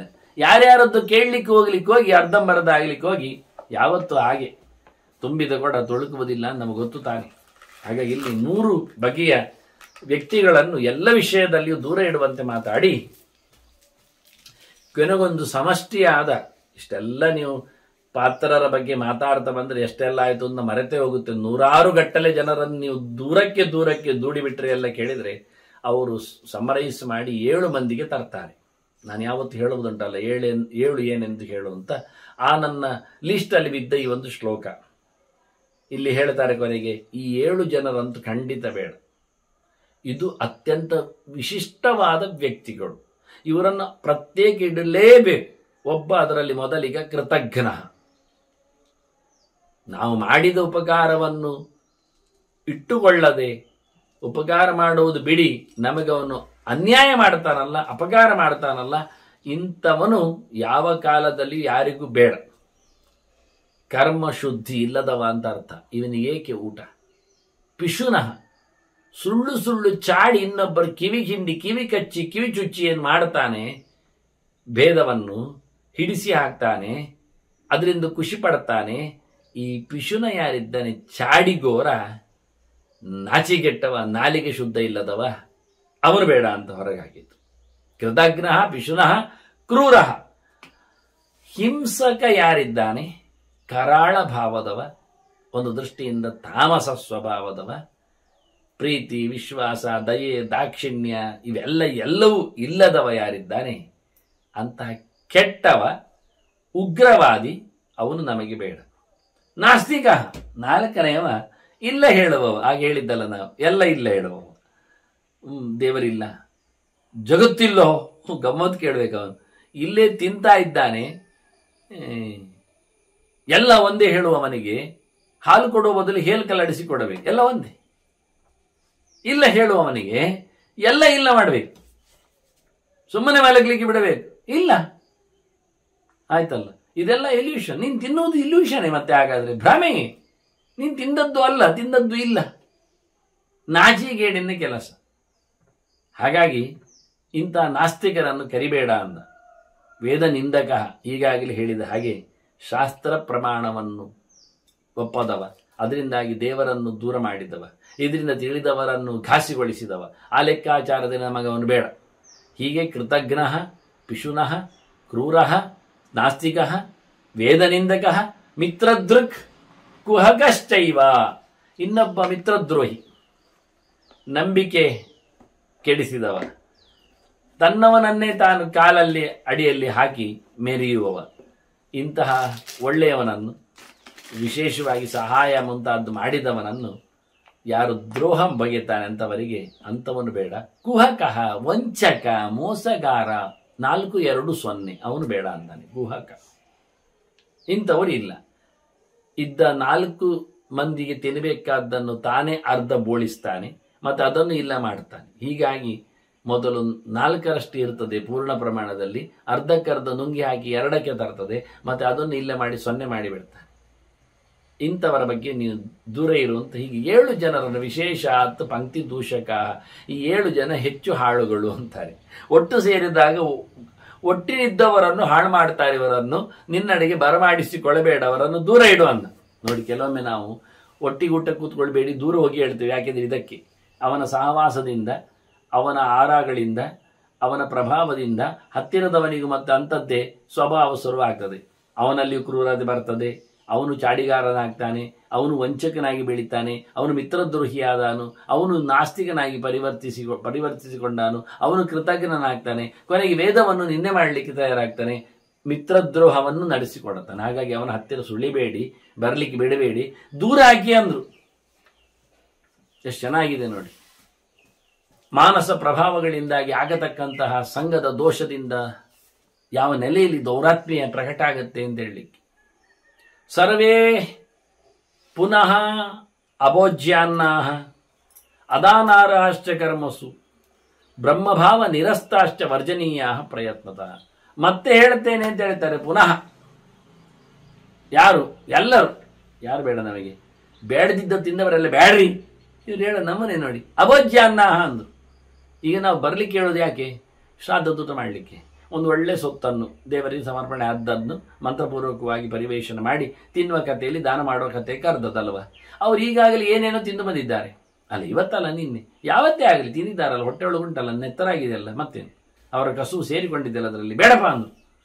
ತಿನ್ನಬಾರದ ಶಾಸ್ತ್ರದಲ್ಲಿ ಹೇಳಿದ ಸೊತ್ತುಗಳನ್ನು ತಿಂದು ಬಂದವರನ್ನು ನೀನೆಂದೂ ಅವರನ್ನು ಪರಿಗಣಿಸಬೇಡ ಅಂದ್ರು. ಅಭೋಜ್ಯ ಶಾಸ್ತ್ರದಲ್ಲಿ ಯಾವುದನ್ನು ತಿನ್ನಬಾರದೆ ಹೇಳಿದ್ದಾರೆ. ನ ಫಲಾಂಡ ಭಕ್ಷೀತ ಅಂತಾರೆ. ಬೆಳ್ಳುಳ್ಳಿ ನೀರುಳ್ಳಿಗಳನ್ನೆಲ್ಲ ತಿನ್ಲಿಕ್ಕಿಲ್ಲ ಎಲ್ಲ ಹೇಳ್ತಾರೆ. ನಾವೆಲ್ಲ ಮನೆಯಲ್ಲೆಲ್ಲ ತಗೊಳ್ತೇವೆ, ಹೋದಲ್ಲಿ ಅಲ್ಲೇ ಅಲ್ಲ. ಇದು ನಾಯಿ ಜಾತಿಗಳಾಗ್ತದೆ, ಇದು ಪ್ರಯೋಜನ ಇಲ್ಲ ಅಂತಾರೆ ಇವರನ್ನು. ಯಾವ ಕಾಲದಲ್ಲಿಯೂ ಕೋಸ ಆಗಲಿ ಇಂಥದ್ದಾಗಲಿ, ಇದು ಯಾವುದನ್ನು ನೀರುಳ್ಳಿ ಬೆಳ್ಳುಳ್ಳಿ ಆಗಲಿ ಇನ್ನಿತರ ಗಜ್ಜರಿ ಮುಂತಾದ್ದಾಗಲಿ, ಇದು ಯಾವುದನ್ನು ಯಾವ ಕಾಲ ಯಾವುದನ್ನು ಆಕಾರ ದುಷ್ಟ, ವರ್ಣದುಷ್ಟ, ಭಾವದುಷ್ಟ, ರಸದುಷ್ಟ ಇದನ್ನೆಲ್ಲ ಹೇಳಿಬಿಟ್ಟಿದ್ದಾರೆ. ಅದು ತೊಂಡೆ ಅಂಥದ್ದೇ ಇರಲಿ, ಇನ್ಯಾವುದನ್ನು ಸಹ ಅಭೋಜ್ಯವಾದ ಪದಾರ್ಥಗಳ ಲೀಸ್ಟೇನು ಶಾಸ್ತ್ರವರು ಕೊಟ್ಟಿದ್ದಾರೆ ಅದನ್ನು ತಿಂದವನು ನಮಗೆ ಬೇಡ. ಮತ್ತು ಯಾರು ಕೆಲಸಗಳಲ್ಲಿ ದಾನಕ್ಕೆ ಯೋಗ್ಯನಲ್ಲ ಅಂತ ಹೇಳಿಕೊಂಡಿದ್ದಾರೆ ಅವರನ್ನು ಕರಿಬೇಡಿ. ಯಾಕೆ? ಇಲ್ಲಿ ದಾನ ಉಂಟು, ಮತ್ತೆ ಊಟ ಮಾತ್ರ ಆಗುವುದಲ್ಲ, ಅನ್ನ ಕೊಟ್ಟು ದಾನ ಕೊಡ್ಲಿಕ್ಕೆ ಉಂಟು, ಪದಾರ್ಥಗಳದ್ದು ದಕ್ಷಿಣೆ ಕೊಡ್ಲಿಕ್ಕೆ ಉಂಟು. ಅದನ್ನು ಯಾರಿಗೆಲ್ಲ ದಾನ ತಗೊಳ್ಳಿಕ್ಕೆ ಯೋಗ್ಯತೆ ಇಲ್ಲ, ಕಳ್ಕೊಂಡಿದ್ದಾರೆ, ಅಂಥವರನ್ನು ಕರಿಬೇಡ. ಒಳ್ಳೆಯ ಕೆಲಸಗಳಲ್ಲಿ ಅಲ್ಲಿ ಯಾರಿಗೆ ದಾನಕ್ಕೆ ಪ್ರತಿಗ್ರಹಕ್ಕೆ ಯೋಗ್ಯತೆ ಇದೆ ಅಂಥವರಲ್ಲ ಅಂತಾದ್ರೆ ಅವರನ್ನು ಇಲ್ಲಿ ಕರೀಲಿಕ್ಕಿಲ್ಲ ಅಂತ. ದಾನಾರ್ಹರಾಗಬೇಕು, ನಮಗೆ ಪಡೆಯಲು ಯೋಗ್ಯತೆ ಇರಬೇಕು, ಪ್ರತಿಗ್ರಹ ಮಾಡಲಿಕ್ಕೆ ಯೋಗ್ಯತೆ ಬೇಕು, ಅಂಥವರಿದ್ದರೆ ಸಾಕು, ಇಲ್ಲ ಆದರೆ ಇಲ್ಲ. ಮತ್ತೆ ಟೋಟಲಿ ಹೇಳುದಾದ್ರೆ ಬ್ರಹ್ಮಭಾವ ನಿರಸ್ತಾಶ್ಚ. ಒಂದು ದೃಷ್ಟಿಯಿಂದ ನೋಡ್ಲಿಕ್ಕೆ ಹೋದ್ರೆ ಅವರಲ್ಲಿ ಯಾವುದೇ ರೀತಿಯಾದ ದೇವರ ಪಸೆ ಕಾಣುವುದಿಲ್ಲ. ಬ್ರಹ್ಮಭಾವ ನಿರಸ್ತಾಶ್ಚ, ಪ್ರೇತ ಕಳೆಯಂತೆ ಕಾಣುತ್ತದೆ ಅಂದ್ರೆ ಸಾಕು, ಅವನು ಬೇಡ. ಒಂದು ತೇಜಸ್ಸು, ಒಂದು ಬ್ರಹ್ಮವರ್ಚಸ್ಸು, ಒಂದು ನೋಡುವಾಗ ಅವನಲ್ಲಿ ಒಂದು ಮಂತ್ರ ಪಠನೆ ಮಾಡಿದ, ಜಪ ಮಾಡಿದ ಒಂದು ರೀತಿಯ ಏನೊಂದು ಪರಿವರ್ತನೆ ಮೋರೆಯಲ್ಲಿ ಕಾಣುವುದಾದರೆ, ಇರುವುದಾದರೆ ಬ್ರಹ್ಮಭಾವ. ಮನಸ್ಸಿನಲ್ಲಿ ದೇವರ ಎಚ್ಚರ, ಮಾತಿನಲ್ಲಿ ಮಂತ್ರ, ನಡೆಯಲ್ಲಿ ಆಚಾರ ಸದಾಚಾರ, ಇವೆಲ್ಲ ಕಾಣಬೇಕು. ಬ್ರಹ್ಮಶಬ್ದಕ್ಕೆ 3 ಅರ್ಥ ಉಂಟು: ಜಾತಿ, ಆನಂತರ ದೇವ, ಆನಂತರ ಶಬ್ದ. ಹಾಗಾಗಿ ಬ್ರಹ್ಮಭಾವ ನಿರಸ್ತಾಶ್ಚ, ವೇದದ ಅರ್ಥದ ಗಂಧ ಗಾಳಿಯೇ ಅವನಲ್ಲಿ ಇಲ್ಲ. ಸುಡುದಿಲ್ಲಿಗೆ ವೇದ ಮಂತ್ರಗಳನ್ನೇ ನೋಡಿಲ್ಲ ಅವ. ಇಂಥ ವೇದದ ಸಂಪರ್ಕವೇ ಇಲ್ಲದ, ವೇದಾನುಭವವೇ ಇಲ್ಲದ ಅಂತಹ ಅನುಭಾವಿಕನಾಗದವನನ್ನು, ವೇದದ ಅನುಭವ ಪಡೆಯದವನನ್ನು ಕರಿಬೇಡ ಅಂತ. ಇನ್ನೊಂದು ಅರ್ಥ ಬ್ರಹ್ಮಶಬ್ದಕ್ಕೆ ದೇವರು ಅಂತ. ದೇವರ ಎಚ್ಚರ, ಭಾವೋ ಭಕ್ತಿಶ್ಚ ಭಜನಂ. ಭಾವ ಅಂದರೆ ಭಕ್ತಿ, ದೇವರ ಸೇವೆ. ಯಾರು ದೇವರ ಸೇವೆಯಲ್ಲಿ, ದೇವರ ಭಕ್ತಿಯಲ್ಲಿ ಕೂತಿಲ್ಲ, ನಮ್ದು ಧರ್ಮಕರ್ಮ, ದೇವರ ಕೆಲಸ ನಮ್ದು, ಅವರನ್ನೆಲ್ಲ ಕರಿತೇವೆ ನಾವು. ಭಗವಂತನ ಸಂಕರ್ಷಣಾದಿ ರೂಪ ವಿಶೇಷಗಳನ್ನೆಲ್ಲ ಗುರುತಿಸ್ತೇವೆ ನಾವು. ಹಾಗಾಗಿ ದೇವರ ಮೇಲಿನ ಪ್ರೀತಿ ಇಲ್ಲದವ ಅವನು ಬೇಡ. ಇನ್ನೊಂದು ಬ್ರಹ್ಮಶಬ್ದಕ್ಕೆ ಅರ್ಥ ಜಾತಿ ಅಂತ. ಬ್ರಹ್ಮಭಾವ ಜಾತಿ, ಬ್ರಹ್ಮ ಸ್ವಭಾವ, ಬ್ರಾಹ್ಮಣ ಸ್ವಭಾವ ಅದೇ ಇಲ್ಲ. ಆದರೆ ಹುಟ್ಟಿದ್ದಾನೆ ಹೇಳಿಕೊಂಡು ಅತ್ಯಂತ ಕ್ರೂರನಾಗಿ, ಶೂದ್ರನಂತೆ, ಸಂಸ್ಕಾರಹೀನನಂತೆ ಯಾರು ನಡವಳಿಕೆಯನ್ನು ಶಾಸ್ತ್ರ ಹೇಳಿದ ನೆಲೆಯಲ್ಲಿ ಮಾಡ್ತಾನೆ, ಶಾಸ್ತ್ರ ಗುರುತಿಸ್ತದೆ ಯಾರಿಗೇನು ಎಂತ ಕರ್ಮ ಅಂತ. ಕೃಷ್ಣನೇ ಹೇಳ್ತಾನೆ, ಕ್ಷಾತ್ರಂ ಕರ್ಮ ಸ್ವಭಾವಜಂ ಅಂತ ಹೇಳಿ. ಆಯಾ ಸ್ವಭಾವೋಕ್ತವಾದ ಕರ್ಮ ಎಲ್ಲಿ ಇಲ್ಲ, ಬ್ರಹ್ಮಭಾವ ಇಲ್ಲ, ಅಂತವರು ಬೇಡ ಅಂತ ಹೇಳಿ ಬಹಳ ಚಂದವಾಗಿ ಬ್ರಹ್ಮಭಾವ ನಿರಸ್ತಾಶ್ಚ ವರ್ಜನೀಯ ಪ್ರಯತ್ನ. ಅವರನ್ನು ಆದಷ್ಟು ಚಂದ ಮಾಡಿ ನೋಡಿ, ಜರಡೆ ಹಿಡಿದು ಕೇಳಿ, ಬೆನ್ನು ತಟ್ಟಿ ತಿಳಿದು ಕರೆದು ತಿಳಿದು ಅವರನ್ನು ಬಿಡುಮಾರಾಯ. ಶೂದ್ರಾನ್ನರಸ ಪುಷ್ಟಾಂಗ ಸಂಧ್ಯೋಪಾಸನ ವರ್ಜಿತ ಮಹಾಯಜ್ಞ ವಿಹೀನಶ್ಚ ಬ್ರಾಹ್ಮಣ ಪಂಕ್ತಿ ದೂಷಕ. ಯಾರಲ್ಲಿ ನಿಜವಾಗಿ ಹೊಟ್ಟೆ ಒಳಗೆ ಬೇಡದಿದ್ದವರ ಊಟ ಉಂಟ ಅಂಥವು ನಮಗೆ ಯಾಕೆ ಬೇಕು ಅಂತ. ರುದ್ರಾನ್ನ ರಸ ಪುಷ್ಟಾಂಗ ಅಂತ ಇವತ್ತು ನಿನ್ನೆ ಮೊನ್ನೆ ಕತೆ ಹೇಳಿದ್ದಲ್ಲ ಅವರು. ಯಾರ ಮೈಯಲ್ಲಿ ನೆತ್ತರು, ಯಾರ ಮೈಯಲ್ಲಿಯೇ ಕಸುಬು, ಬೇಡದಿದ್ದ ಅನ್ನದ ದೇವರ ಸಮರ್ಪಣೆ ಆಗದ ಒಬ್ಬ ಸಂಸ್ಕಾರ ಇಲ್ಲದವನ, ಒಂದು ದೃಷ್ಟಿಯಿಂದ ಹೋಟೆಲ್ ಸಂಸ್ಕೃತಿ ಹೇಳಿದಾಗ ಆಗ್ತದೆ. ಇಲ್ಲಿ ಹೇಳುವಾಗ ಸ್ಪಷ್ಟವಾಗಿ ನಾವು ತಾತ್ಪರ್ಯಾರ್ಥದಲ್ಲಿ ಕೊಡೋದಾದ್ರೆ, ಹೋಟೆಲಿಗೆ ಹೋದವನು ಶ್ರಾದ್ದಕ್ಕೆ ಬೇಡ ಅಂತ ನೇರ ಹೇಳುವುದರಲ್ಲಿ ಏನು ತಪ್ಪಿಲ್ಲ. ಅದನ್ನು ಉಲ್ಲೇಖ ಮಾಡ್ತಾನೆ. ಒಂದಲ್ಲ ಒಂದು ದಿನ, ಒಂದಲ್ಲ ಒಂದು ಕಡೆ, ಒಂದಲ್ಲ ಒಂದು ಬಗೆಯಿಂದ ಆಗುವುದಿಲ್ಲ ದೇಹದಲ್ಲಿ. ಇಲ್ಲ ಇಷ್ಟು ಯಾಕೆ ಹೇಳಿ, ಶೂದ್ರಾನ್ನ ರಸ ಪುಷ್ಟಾಂಗ ಅಂತ ಹೇಳ್ತಾರೆ. ಅಲ್ಲಿನ ಸಾರ ತಿಂದು ಯಾವತ್ತೂ ಮಲವಾಗಿ ಹೋಗ್ತದೆ, ಅದರ ರಸ ಸಾರ ಉಂಟಲ್ಲ, ಅದು ನಮ್ಮ ಮನಸ್ಸಿಗೆ ಮತ್ತೆ ನೆತ್ತರಿಗೆ ಸೇರಿಕೊಳ್ತದಲ್ಲ, ಆದ್ರೆ ನೀವು ದೇಹ ಬಲಿತಿದೆ ಅಲ್ಲ, ಕಂಪ್ಲೀಟ್ ನೆತ್ತರ ತೆಗಿಲಿಕ್ಕೆ ಬರ್ತದ ಇಲ್ಲ. ಆನಂದ ಅದರಿಂದ ಪುಷ್ಟಗೊಂಡಿರತಕ್ಕಂಥ ಎಲುಬು ಎಲ್ಲ ಆಗಿಬಿಟ್ಟಿದೆ ಅಲ್ಲ, ಅದನ್ನೆಲ್ಲ ಹರಿಲಿಕ್ಕೆ ಆಗ್ತದ ಇಲ್ಲ. ಅದಿಷ್ಟು ಡೇಂಜರ್ ನೋಡಿ. ಇಂಥ ವ್ಯಕ್ತಿ ಆಗುವುದಿಲ್ಲ ಅಂತ ಬಾಯ್ಬಿಟ್ಟು ಹೇಳಿಬಿಟ್ಟ. ಮತ್ತೊಂದು ಹೇಳ್ತಾರೆ, ಸಂಧ್ಯೋಪಾಸನ ವರ್ಜಿತ, ಸಮಯಕ್ಕೆ ಸರಿಯಾಗಿ ಜಪ ಮಾಡದವ ಉಂಟಲ್ಲ, ಅವನೇಕೆ ಬೇಕು ಅಂತ. ಬಹಳ ದೊಡ್ಡ ವಿಷಯ ಸಂಧ್ಯೋಪಾಸನೆ ಎನ್ನುವುದು. ಸಾವಿರಾರು ವಿಷಯಗಳ ಒಂದು ನಿತ್ಯ ಮಾಡುವ ಒಂದು 3 ಹೊತ್ತಿನ ಜಪ ನೋಡಿ, ಅದರ ಬಗ್ಗೆ ಒಂದು ಸಾವಿರ ವಿಷಯಗಳಿವೆ. ನಾನು ಈಗಾಗಲೇ 10-20 ವರ್ಷದ ಹಿಂದೆ ಅದರ ಬಗ್ಗೆ, ಯಾಕೆ ನಾನು ಯಾವತ್ತು ಜಪ ಮಾಡಬೇಕು ಅಂತ ಹೊರಟನು ಅಂದರೆ ತಲೆಕೊಟ್ಟು ಮೊದಲೆಲ್ಲ ಹೇಳಿಕೊಟ್ಟದ್ದು ಮಾಡಿತ್ತು, ಇನ್ನೊಬ್ಬರು ಒತ್ತಾಯಕ್ಕೆ ಮಾಡುವಂಥದ್ದು. ಒಂದು 20 ವರ್ಷ ಕಳೆದಾಗ ಮನುಷ್ಯ ಯಾವತ್ತು ಬೆಳಿತಾನೆ, ಅವನಲ್ಲಿ ಒಂದು ಗ್ರಿಪ್ ಇರ್ತದೆ, ಸ್ವಾಯತ್ತೆ ಬರ್ತದೆ. ಆಗ ಏನು ಜವಾಬ್ದಾರಿ ಇಲ್ಲ ಅಂತಾದ್ರೂ ಅವನೊಬ್ಬ ಆಗ್ತಾನೆ. ಆಗ ಕಂಡದ್ದು ಕೇಳಿದ್ದೆಲ್ಲ ಅರ್ಥ ಆಗತ್ತೆ. ಆಗ ನನಗೆ ಕಂಡಿದೆ ಜಪ ಅಂದ್ರೆ ಏನು, ಹೇಗೆ ಮಾಡುವ, ಏನಿರ್ತದೆ, ಇದರ ಆಯಾಮಗಳೆಷ್ಟು, ಹರವುಗಳೇನು, ನೋಡ್ತಾ ನೋಡ್ತಾ ದಿಗ್ಭ್ರಮೆಗೊಂಡಾಗ ಇದು ಜನಕ್ಕೆ ಸುಲಭವಾಗಿ ಸಿಗುವಂತೆ ಆಗಿದೆ. ನನ್ನಂತೆ ನಾಳೆ ಯಾರು ಪರದಾಡಬಾರದು ಹೇಳಿ ಒತ್ತಟ್ಟಿಗೆ ಒಂದೊಂದು 1000 ವಿಷಯಗಳ ಕಂತೆಯನ್ನು ಪೋಣಿಸಿ ಹೆಣೆದು ಮಾಲೆ ಮಾಡಿ ಅದಕ್ಕೆ ಅನುಕೂಲಕರವಾದ ಚಿಂತನೆಗಳನ್ನೆಲ್ಲ ಕೊಟ್ಟು ಏನೋ ಹೊತ್ತಿಗೆ ದಪ್ಪಾಗುತ್ತೆ ಎಂದು ಯಾರು ಕೂಗಿದ್ರು, ಆಗ ಕೊಡುವಾಗಲೇ ಅಷ್ಟೆಲ್ಲ ಯಾರು ಓದಿಕೊಳ್ಳುತ್ತಾರೆ, ಸಾಕು ಮಾರಾಯ ಅಂತ ಎಲ್ಲ ಬದಿಗಿಟ್ಟೆ. ಒಂದಿಷ್ಟು ಮಾತ್ರ ಕೊಟ್ಟೆ. ಕೊನೆಗೆ ಯೋಚನೆ ಬಂತು, ಇನ್ನೇನು ಬೇಕು ಅಂತ ಕೇಳಿಕೊಂಡಾಗ ಒಟ್ಟಿಟ್ಟದ್ದನ್ನು ಹಾಳು ಮಾಡುವುದೇಕೆ ಅಂದಾಗ ದ್ವಿತೀಯ ಆವೃತ್ತಿಯಲ್ಲಿ ಎಲ್ಲ ಅದನ್ನು ಹಾಕಿಬಿಟ್ಟೆ. ಎಲ್ಲ ಹಾಕುವಾದರೂ ಹೆದರಿಕೆ ಆಯಿತು ಮತ್ತೆ. ಏಕೆಂದರೆ ಮತ್ತಲ್ಲಿ ಎರಡೆರಡು ದಪ್ಪದಪ್ಪನೇ ಹೊತ್ತಿಗೆ ಆಯಿತು. ಒಂದು ಓದುವವರಿಲ್ಲ, ಎರಡಾಯ್ತು. ಈಗ ಆಗೇನು ಮಾಡಿದ್ದು, ಇನ್ನು 3ಕ್ಕೆ ಇಡೆ ಅಂತ ಹೇಳಿಕೊಂಡು ಬಾಯಿ ಬಿಟ್ಟಿದಷ್ಟೇ. ಅದು 1,000 ಪುಟದ್ದು ಮೂರನೆಯದ್ದು ಅಂದರೆ. ಆದರೆ ಅದು ಮತ್ತೊಮ್ಮೆ ಮಾಡುವಂಥದ್ದಲ್ಲ, ಇದಕ್ಕೆ ಬೇಕಾದ್ದು ಅಷ್ಟೇ, ಇದರೊಟ್ಟಿಗೆ ಸೇರಿಸುವಂಥದ್ದು ಹೊರತು ಇದನ್ನು ತಪ್ಪಿಸಿ ಕೊಡುವಂಥದ್ದಲ್ಲ. ಇದು ಮತ್ತೊಮ್ಮೆ 1000 ಅಂದಾಗ ಇದು 600 ಡಿಲೀಟ್ ಆಗಿ ಅಲ್ಲ, 600 ಪ್ಲಸ್ 1000 ಇದಕ್ಕೆ ಸಂಬಂಧಪಟ್ಟ ಸಂಗತಿಗಳು. ಹೀಗೆ ಮುಗಿಯಲಾರದಷ್ಟು ಆಯಾಮಗಳಲ್ಲಿ ಹೇಳದೆ ಉಳಿದದ್ದೇ, ಹೇಳಿದ್ದೇನಲ್ಲ, ಇನ್ನೂ ಅದಕ್ಕೆ ಆ್ಯಡ್ಗಳು. ಆ ನೆಲೆಯಲ್ಲಿ ಸಂಧ್ಯೋಪಾಸನೆ ಅಂದರೆ ಒಂದು ದೊಡ್ಡ ಚಿಂತನೆ. ಸಂಧ್ಯೋಪಾಸನೆ ಅಂದರೆ ಬ್ರಹ್ಮೋಪಾಸನೆ ಅಂತಲೇ ಶ್ರುತಿ ಹೇಳಿಬಿಟ್ಟಿದೆ. 3 ಹೊತ್ತು ಜಪ ಮಾಡು, 3 ಹೊತ್ತು ದೇವರ ಹತ್ತಿರ ಸೇರು ಅಂತ. ಏನು ಅದ್ಭುತ! ಭಗವಂತನೆಡೆಗೆ ನಿನ್ನನ್ನು ಸಂಪರ್ಕಿಸಿಕೊಳ್ಳುವ ದೊಡ್ಡ ಮಾಧ್ಯಮ ಒಂದು ಸಣ್ಣ ಕೆಲಸ. ಅದು ಖಾಲಿ 3 ಹೊತ್ತು ಹೇಳಿದ್ದವರು ನೋಡಿ. ಅತ್ತಿತ್ತ ನೋಡಿಕೊಳ್ಳುವಾಗ 5-10 ಹೊತ್ತಿನವರೆಲ್ಲ ಇರ್ತಾರೆ. ನಮಗೊಂದು 3 ಹೊತ್ತು ದೇವರಿಗೋಸ್ಕರ ಒಂದು ಕೂತು ದೇವರನ್ನು ಚಿಂತನೆ ಮಾಡತಕ್ಕಂಥ ಒಂದು ಸಣ್ಣ ಮಂತ್ರದಲ್ಲಿ, ಒಂದು ಮಾತಿನಲ್ಲಿ ಎಚ್ಚರ ಆಗ್ಲಿಕ್ಕೆ ಆಗುವುದಿಲ್ಲ ಅಂದ್ರೆ ಎಷ್ಟು ಹೇಸಿಗೆಯವ. ಇಂಥವ ಬೇಡ ಮಾರಾಯ ಊಟಕ್ಕೆ ಬರುವುದು ಅಂತ ಹೇಳಿಬಿಟ್ರು. ಸಂಧ್ಯೋಪಾಸನ ವರ್ಜಿತ, ಅವನು ಬೇಡ ನಮಗೆ. ಮತ್ತೆ ಮಹಾಯಜ್ಞ ಹೀನಷ್ಟೇ. ನಾನಾಗ ಹೇಳಿದ್ನಲ್ಲ, ಋಣ ಪರಿಹಾರಕ್ಕೋಸ್ಕರ ಮನುಷ್ಯ ಬದುಕಿದಾಗ ಪಂಚಯಜ್ಞಗಳನ್ನು ಮಾಡಲಿಕ್ಕುಂಟು. ದೇವತೆಗಳ ಪೂಜೆ ಪುನಸ್ಕಾರಗಳು ಅಂತ ಹೇಳಿ ಅಗ್ನಿಮುಖದ ಆರಾಧನೆ, ಅದಾದ್ರೆ ಯಜ್ಞವೇ. ಋಷಿಗಳ ಮಾತುಗಳ ಅಧ್ಯಯನದ ಪಾಠ ಚಿಂತನೆಯ ಕತೆಗಾಗಿ ಮತ್ತೊಂದಿಷ್ಟು ಜನರಿಗೆ ಪಾಠವನ್ನು ಅನುಕೂಲವನ್ನು ಮಾಡಿಕೊಡುವಂಥದ್ದು ಇದು ಋಷಿಯಜ್ಞ. ಅಲ್ಲಿ ಮತ್ತೆ ಋಷಿಗಳಿಗೆ ಹೋಮ ಹವನ ಅಲ್ಲ, ಅಧ್ಯಯನ, ಕಲಿಯುವುದು, ಕಲಿಸುವುದೇ ಇದು ಋಷಿನ ಪರಿಹಾರಕ್ಕೆ. ಮತ್ತು ತಂದೆ ತಾಯಿಗಳ ಪರಿಹಾರಕ್ಕೆ ಪಿತೃಯಜ್ಞ ಅಂದರೆ ಶ್ರಾದ್ದ ಕರ್ಮಾದಿಗಳನ್ನು, ತರ್ಪಣಾದಿಗಳನ್ನೆಲ್ಲ ಮಾಡುವುದು. ಬದುಕಿದ್ದಾಗ ಅವರನ್ನು ಸೇವೆ ಮಾಡಿ ಕರ್ಕೊಂಡೋಗಿ ತೀರ್ಥಯಾತ್ರೆಗಳನ್ನೆಲ್ಲ ನಡೆಸಿ ಅವರಿಂದ ಒಳ್ಳೆಯ ಕರ್ಮಗಳನ್ನು ಮಾಡಿಸಿ ಅವರ ಹೆಸರಿನಲ್ಲಿ ಆದಷ್ಟು ಒಳ್ಳೆಯ ದಾನ ಧರ್ಮಗಳನ್ನು ಮಾಡುವಂಥದ್ದು. ಮತ್ತೆ ಮುಗಿಲಿಲ್ಲ ಅಲ್ಲಿಗೆ, ಮತ್ತುಂಟು ಹೇಳ್ತಾರೆ. ಯಾವುದು? ಪ್ರಾಣಿಗಳ ಸುತ್ತಮುತ್ತಲಿನವರ ನಮ್ಮನ್ನು ನೆಚ್ಚಿಕೊಂಡು ಬಂದಿರತಕ್ಕಂತಹ ಭೂತ ಬಲಿ, ಪ್ರಾಣಿ ಬಲಿ, ಅವುಗಳಿಗೆ ಬಲಿ ಆಗುವುದಲ್ಲ, ಒಂದಿಷ್ಟು ಏನಾದರೂ ತಿನ್ಲಿಕ್ಕೆ ಆಗುವುದು, ಅವುಗಳಿದ್ದಾವೆ ಸುತ್ತ. ಅದು ಒಂದು ಸರಿಯೇ, ಬಲಿರ್ಭೌತಃ ಅಂತಾರೆ. ಕೊನೆಗೆ ಯಜ್ಞ ಅತಿಥಿ ಭೋಜನ. ಇನ್ನು ಮನುಷ್ಯ ಋಣ ಪರಿಹಾರಕ್ಕೆ ಸಾಮಾಜಿಕವಾದ ಮುಖಗಳು, ಕೊಂಡುಕೊಳ್ಳುವ ವ್ಯವಸ್ಥೆಗಳು, ಸುತ್ತಮುತ್ತಲಿನವರು ಸೇರಿಕೊಂಡು ಅವರನ್ನು ತೃಪ್ತಿಪಡಿಸಲಿಕ್ಕೆ ಅತಿಥಿಯಾಗಿ ಬರಮಾಡಿಸಿಕೊಂಡು ಊಟ ಆಗುವುದು. ಅತಿಥಿ ಪೂಜೆ, ಅತಿಥಿ ಸತ್ಕಾರ ಎಲ್ಲ ಎಷ್ಟು ಬಗೆಯಿಂದಲೂ ಆಗುತ್ತೆ. ಅತಿಥಿ ಸತ್ಕಾರ ಇರಗೊಡಿಸಲಿಕ್ಕೆ ಬರ್ತದೆ.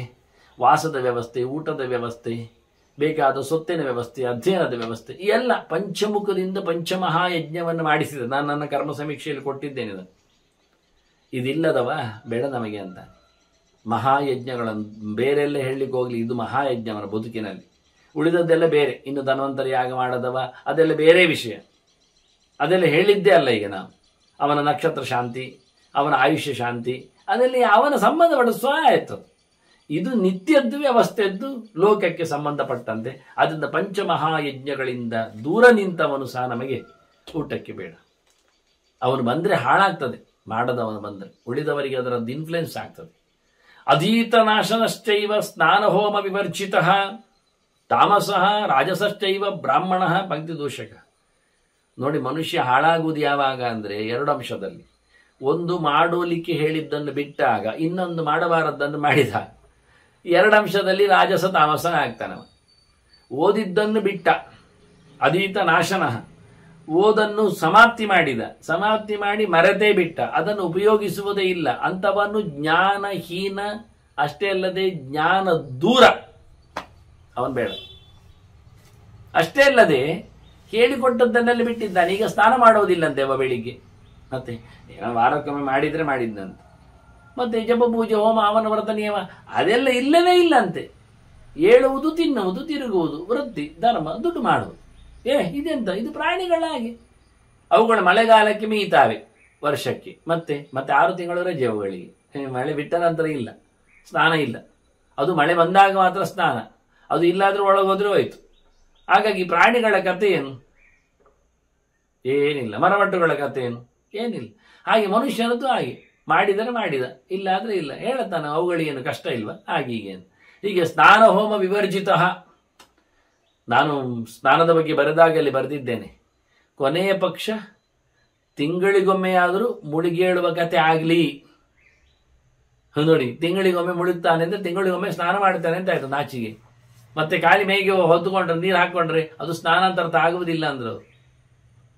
ಹಾಗಾಗಿ ಸ್ನಾನ, ಯೋಗ್ಯವಾದ ಪಂಚಮಹಾಯಜ್ಞಗಳು ಇವನ್ನೆಲ್ಲ ಚೆನ್ನಾಗಿ ನಡೆಸಿಕೊಳ್ಳದವ ಆಹುತಿ ಕೊಟ್ಟು ಅಗ್ನಿಯಲ್ಲಿ ಕೊಟ್ಟ ನಂತರ ಕೇವಲ ಗೋಭವತಿ ಕೇವಲ ಆದಿ ಅಂತ ಸುಮ್ಮನೆ ಯಾರಿಗೂ ಸೊತ್ತನ್ನು ಕೊಡದೆ, ಅಗ್ನಿಯಲ್ಲಿ ಕೊಡದೆ, ಭೂತಬಲಿ ಮಾಡದೆ, ಗೋವಿಗಳಿಗೆ ತಿನ್ನಿಸದೆ, ಅತಿಗಳಿಗೆ ಉಣಬಡಿಸದೆ, ಮನೆ ಮಂದಿಗೂ ಕೊಡದೆ ತಾನೊಬ್ಬನೇ ತಿಂದರೆ ಅವನು ಕೇವಲ ಪಾಪದ ಉಂಡೆ ತಿಂದಾಗೆ.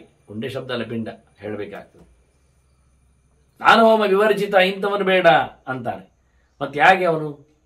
ಮತ್ತೇನು ಕೇಳಿದರೆ ಅದೇ ರಾಜಸ ತಾಮಸನ ವಿಶ್ಲೇಷಣೆ ಮಾಡ್ತಾರೆ. ಬಹುನಾತ್ರಿಗೆ ಮುಕ್ತೇನ ವಿಹಿತಾನ್ ಯೋ ನ ಕುರುವತೆ ನಿಂದಿತಾನ್ ಆಚರಂತ್ಯೇತೆ ವರ್ಜನೀಯ ಪ್ರಯತ್ನದ. ಇಷ್ಟೇ ಟೋಟಲ್. ಏನು ಕೇಳಿದ್ರೆ ಹೇಳಿದ್ದು ಮಾಡದವ ಬೇಡ, ಹೇಳದ್ದು ಮಾಡುವವನು ಬೇಡ. ಜನರಲ್ಲಿ ಆಗತಕ್ಕ ಎರಡು ತೊಂದರೆ ಇದೆ. ಶಾಸ್ತ್ರ ಹೇಳಿದ್ದು ಮಾಡುವುದಿಲ್ಲ, ಶಾಸ್ತ್ರ ಹೇಳದ್ದನ್ನು ಮಾಡ್ತಾನೆ. ಹೇಳಿದ್ರೆ ಇದಕ್ಕೆ ಸಂಪ್ರದಾಯ ಅಂತಾನೆ, ನಮ್ಮ ಮನೆ ಮಂದಿಯಲ್ಲಿ ಹೀಗೆ ಅಂತ. ನಾನೊಬ್ಬನಿಗೆ ನಾಮದ ಬಗ್ಗೆ ಮಾತಾಡಿ ಹೇಳಿಕೊಟ್ಟೆ. ಗೋಪಿ ಪುಂಡ್ರ, ಅದರ ಅಳತೆ, ಅದರ ಚಿತ್ರ, ಅದರ ಕ್ರಮ, ಅದರ ಪ್ರಮಾಣ ಎಲ್ಲ ತೋರಿಸಿ ಬರೆದು ಹೀಗೆ ಅಂತ. ಅವ ಹೇಳಿದ್ದು ನನಗಿಂತ ಚೋಟ ಚಿಕ್ಕವನಿದ್ದಾನೆ. ಅವನು ಹೇಳುತ್ತಾನೆ, ನನ್ನ ಅಜ್ಜ ಹೀಗೆ ಹೇಳಿಕೊಟ್ಟದ್ದು. ಆಯ್ತಲ್ಲ. ಒಬ್ಬರಿಗೆ ತಲೆ ಬೋಳಿಸ್ಲಿಕ್ಕೆ ತಂದೆ ಸತ್ತಾಗ ಕೇಳಿದಾಗ ಅವ್ರು ಹೇಳ್ತಾರೆ ನನಗೆ, ಶಾಸ್ತ್ರದಲ್ಲಿ ಇದ್ದದ್ದು ಮುಂಡನದ ಕಥೆಯ ಬಗ್ಗೆ ವಪನದ ಚಿಂತನೆ ಕೊಟ್ಟಾಗ ನನ್ನ ಅಪ್ಪನೇ ಬರೆದಿದ್ದಾನೆ. ನಮ್ಮ ಅಪ್ಪೇನವರಿಗೆ ಅವಿಶ್ವಾಸಿ ಅಲ್ಲ, ಭಾರಿ ವಿಶ್ವಾಸಿ ಅವರಿಗೆ. ಹಾಗೆ ಅಪ್ಪನೇ ತೋರಿಸಿಕೊಟ್ಟಿದ್ದಾರೆ, ಪ್ರಮಾಣ ಹಾಕಿದ್ದಾರೆ. ಅಪರಕರ್ಮಗಳಲ್ಲಿ ವಪನದ ವ್ಯವಸ್ಥೆಗಳನ್ನೆಲ್ಲ ಪ್ರಾಮಾಣಿಕವಾಗಿ ತೋರಿಸಿಕೊಟ್ಟಿದ್ದಾರೆ. ಪಾಪಗಳೆಲ್ಲ ಎಲ್ಲಿ ನೆಲೆಗೊಳ್ಳುತ್ತವೆ. ಆದ್ರಿಂದ ಇವತ್ತೆಲ್ಲ ಲೋಕದಲ್ಲೇ ಕೆಲವರು ಮಾಡ್ತಾರೆ, ತಲೆ ಬೋಳಿಸಿಕೊಂಡು ಬರುವುದೆಲ್ಲ ಶಾಸ್ತ್ರದ ದೊಡ್ಡ ಸಂಗತಿ ಏನಲ್ಲ. ಅವ್ರು ಕೇಳಿದ್ದಕ್ಕೆ ಅವ್ರು ಹೇಳಿದ್ದು, ನನ್ನ ಅಮ್ಮ ಹೋದಾಗ ತೆಗಿಲಿಕ್ಕೆ ನನ್ನ ಅಪ್ಪನೇ ಹೇಳಲಿಲ್ಲ ಅಂತ. ಇದು ಅವರಿಗೆ ಪ್ರಮಾಣ. ಈ ನಮೂನೆಯ ವಿಚಿತ್ರ ಪ್ರವೃತ್ತಿಗಳಿಗೆಲ್ಲ ಶಾಸ್ತ್ರ ಎಲ್ಲಿ ಮಾತಾಡಬೇಕು? ಆದ್ರಿಂದ ಶಾಸ್ತ್ರ ಹೇಳಿದ್ದನ್ನು ಮಾಡುವುದಿಲ್ಲ, ಶಾಸ್ತ್ರ ಹೇಳದ್ದನ್ನು ಮಾಡ್ತಾನೆ. ತಂದೆ ಸತ್ತಾಗ ವಪನಕ್ಕೆ ಹೋಗುವುದಿಲ್ಲ. ಮತ್ತೆ ಅಮಾವಾಸ್ಯೆಯೋ ಸಂಕ್ರಾಂತಿಯೋ ಏಕಾದಶಿಯೋ ಇಂತಹ ಒಳ್ಳೆಯ ಪರ್ವಕಾಲಗಳಲ್ಲಿ, ಹಬ್ಬ ಹುಣ್ಣಿಮೆಗಳಲ್ಲಿ ಟ್ರಿಮ್ ಮಾಡಿಕೊಳ್ತಾನೆ. ಆಗ ಅವನಿಗೆಲ್ಲ ಗಡ್ಡ ಮೀಸೆ ಎಲ್ಲ ಚಂದ ಕಾಣಲಿಕ್ಕೆ ಉಂಟು. ಕತ್ತರಿ ಹಾಕುವುದಿಲ್ಲ, ಬ್ಲೇಡೇ ತೆಗೆಯುವುದಿಲ್ಲ, ಪ್ರಶ್ನೆ ಇಲ್ಲ. ಬೇಕಾದಾಗ ಬ್ಯೂಟಿ ಪಾರ್ಲರ್ಗೆ ಹೋಗಿ ಬರಲಿಕ್ಕೆ ಬರ್ತದೆ. ಅಪ್ಪ ಸತ್ತಾಗ ಮಾತ್ರ ಮಂಡೆ ಬೋಳಿಸುವಾಗ ಬೇಜಾರಾಗ್ತದೆ. ಇದೇನೊಂದು ವಿಚಿತ್ರ. ಶಾಸ್ತ್ರದಲ್ಲಿ ಹೇಳಿದ್ದು ಇದೆಲ್ಲ ಕಡೆಯಲ್ಲಿ ಹೀಗೆ ಆಗುವುದು. ಆಚಾರ್ಯರು ಮಧ್ವರು ಒಂದು ದೊಡ್ಡ ಗೆರೆ ಕೊಟ್ಟದಲ್ಲಿಂದ ಶ್ರುತ ಪರಿತ್ಯಾಗ ಅಶ್ರುತ ಕಲ್ಪನಾ, ಇದು ಎರಡೇ ದೋಷವರು ಹೇಳಿ. ಜಗತ್ತು ಭಗವಂತನ ನೆಲೆಯಲ್ಲಿ ನೆಲೆಗೊಂಡಿದೆ. ಇದೆಲ್ಲವನ್ನು ಜಗತ್ತನ್ನು ತಂದಿದ್ದಾನೆ. ಮತ್ತ ಸರ್ವಂ ಪ್ರವರ್ತತೆ ಅಹಂ ಕೃಷ್ಣಸ್ಯ ಪ್ರಭವ ಪ್ರಳಯಸ್ತದ ವಿಶ್ವಸ್ಯ. ಇಡೀ ಜಗತ್ತಿನ ಸೃಷ್ಟಿಗಾರ ನಾನು ಅಂತ ಕೃಷ್ಣ ಹೇಳಿದ, ಲಯಗಾರನು ನಾನೇ ಅಂದವ. ಆದರೆ ಜಗತ್ತೇ ಇಲ್ಲ. ಈ ಜಗತ್ತು ದೇವರಿಂದ ಬರಲಿಲ್ಲ, ಇದು ದೇವರಿಗೆ ಬೇಕಾಗಿಲ್ಲ. ಈ ನಮೂನೆ ಹೇಳು ಅಂದ್ರೆ ಶ್ರುತ ಪರಿತ್ಯಾಗ ಅಶ್ರುತ ಕಲ್ಪನ. ಹೇಳಿದ್ದನ್ನು ಬಿಟ್ಟ, ಹೇಳದಿದ್ದನ್ನು ಹಿಡ್ಕೊಂಡ. ಈ ರೀತಿಯಾಗಿ ವಿಚಿತ್ರವಾದ ಕಾನ್ಸೆಪ್ಟ್ ಇದು ಕೃಷ್ಣನಿಗಂತೂ ಆಗುವುದೇ ಇಲ್ಲ. ಅವನು ಹೇಳ್ತಾನೆ, ತಸ್ಮಾ ಶಾಸ್ತ್ರ ಪ್ರಮಾಣಂತೆ ಕಾರ್ಯ ವಿನಿರ್ಣಯ ಮಾಡು ಬಿಡು ಹೇಳಲಿಕ್ಕೆ ನಿನಗೆ ಶಾಸ್ತ್ರ ಪ್ರಮಾಣ. ಶಾಸ್ತ್ರವಿದೆ ಮತ್ಸೃಜ್ಯ ಬರ್ತದೆ ಕಾಮಗಾರತಃ ನಸ ಸಿದ್ಧಿ ಮಮಾಪ್ನೋತಿ. ಶಾಸ್ತ್ರ ಹೇಳದ್ದನ್ನು ಮಾಡಿದವ ಹಾಳಾಗಿ ಹೋಗ್ತಾನೆ. ಇದು ಕೃಷ್ಣನಿಗೆ. ಶಾಸ್ತ್ರಕ್ಕೆ ಪ್ರಾಮಾಣ್ಯವನ್ನು ಕೊಟ್ಟು ಹೇಳಿದಾಗೆ ಮಾಡು ಮಾರಾಯ, ಹೇಳದಲ್ಲ ಮಾಡಬೇಡ ಹೇಳಿದ್ರೆ ಈ ವಿಧಿ ನಿಷೇಧಗಳಿರದೆ ನಮಗೆ ಇಷ್ಟು ಚೆನ್ನಾಗಿ ಹೇಳಿದ್ರು. ಟೋಟಲ್ ಹೇಳ್ತಾರೆ, ಬಹುನಾತ್ರಗೆ ಮುಕ್ತೇನ. ಯಾರ್ಯಾರ ಬಗ್ಗೆ ಏನು ಸುದ್ದಿ ಹೇಳುವುದು ಮಾರಾಯ. ಟೋಟಲ್ ಇಷ್ಟು ವಿಷಯ ಏನು ಕೇಳಿದ್ರೆ, ವಿಹಿತಾನ್ ಯೋ ನ ಕುರ್ವತೆ, ಹೇಳಿದ್ದನ್ನು ಯಾರು ಮಾಡುವುದಿಲ್ಲ. ವಿಹಿತಾನ್ ಅವರಿಗೆ ವಿಶೇಷವಾಗಿ ಅದು ಹಿತ ಮಾಡ್ತದೆ. ವಿಷ್ಣು ಹಿತಾನ್ ಅದು ಭಗವಂತನಿಗೆ ಇಷ್ಟ ಆಗಿದೆ, ದೇವರಿಗೆ ಇಷ್ಟ ಆಗಿದೆ, ವೇದದಲ್ಲಿ ಹೇಳಲ್ಪಟ್ಟಿದೆ, ಅವನಿಗದು ಒಳ್ಳೆಯದನ್ನು ಕೊಡ್ತದೆ. ಇಂಥದ್ದನ್ನು ಯಾರು ಮಾಡುವುದಿಲ್ಲ. ನಿಂದಿತಾನ್ ಆಚರಂತ್ಯೇತೆ, ಶಾಸ್ತ್ರ ನಿಂದೆ ಮಾಡಿದ, ದೇವರು ಕೈಬಿಟ್ಟ, ತಿಳಿದವರು ಅದನ್ನು ದೂರ ಸರಿಸಿದ ಕೆಲಸಗಳನ್ನು ಯಾರು ಮಾಡುತ್ತಾರೆ ಅಂಥವರು ನಮಗೆ ಬೇಡ. ವರ್ಜನೀಯ ಪ್ರಯತ್ನದ, ಅವರನ್ನು ದಯವಿಟ್ಟು ದೂರ ಮಾಡಿ. ದಯವಿಟ್ಟು ಅಂತಾನೆ. ಕುಡಿಬೇಡ ಹೇಳಿದ್ದನ್ನೇ ಕುಡಿತಾರೆ, ಕುಡಿದರೆ ಆರೋಗ್ಯಕ್ಕೆ ಹಾನಿಕರ ಅಂತ ಬರಿತಾರೆ. ಅದನ್ನು ತಪ್ಪಿಸಿ ಕೊಡುತ್ತಾರೆ. ಸೇದಬೇಡ ಅಂತ ಹೇಳುತ್ತಾರೆ, ಸೇದಿದರೆ ಹಾಳಾಗ್ತದೆ ಎಂದು ತೋರಿಸ್ತಾರೆ. ಆದರೆ ಪ್ರತಿ ಆಯಾಮಗಳಲ್ಲೂ ಸೇದಿರಿ ಅಂತ ಹೇಳ್ತಾ ಇದ್ದಾರೆ, ಕುಣಿಸ್ತಾ ಇದ್ದಾರೆ ಅವರನ್ನು. ಎಲ್ಲವೂ ಹೀಗೆ ಅಂತಾರೆ. ಬೇಡ ಅಂತ ಹೇಳಿದ್ದನ್ನು ಬೇಡ ಅಂತಲೇ ಹೇಳಿಯೇ ತಿನ್ನಿ ತಿರುಗಿ ಅಂತ ಮಜಾ ಮಾಡಿ ಅಂತ ಹೇಳುತ್ತಾ ಹಾಳು ಮಾಡ್ತಾರಲ್ಲ, ಇಂಥವ್ರು ನಮಗೆ ಬೇಡ ಅಂತ ಬಹಳ ಸುಂದರವಾಗಿ. ಇನ್ನು ನಾನು ಹೇಳಬೇಕಾದ್ದು ಮುಂದಿನ ಕರೆ, ಹೇಗೆ ಶ್ರಾದ್ದ ಕರ್ಮಗಳಲ್ಲಿ ಪ್ರೋಸೆಸ್ಗಳು ಆಗ್ತವೆ. ನಾನೊಂದು ಪ್ರಶ್ನೆಯನ್ನು ಉಳಿಸಿಕೊಂಡೇ ಹೇಳಿದೆ. ಪಾತ್ರ ಚಿಂತನೆಯಿಂದ ಪಿತೃಗಳಿಗೇನು ಸಂಬಂಧ ಅಂತ ನಾನು ಹೇಳಲಿಕ್ಕೆ ಹೋಗಲಿಲ್ಲ, ಅದನ್ನು ಹೇಳಬೇಕು. ಮುಂದಿನ ಪ್ರವಚನದಲ್ಲಿ ಅದನ್ನು ತಿಳಿಸ್ತೇನೆ. ಮತ್ತು ವಂದನೆಗಳು. ಶ್ರೀಕೃಷ್ಣಾರ್ಪಣ. ನಾರಾಯಣ ನಾರಾಯಣ ನಾರಾಯಣ.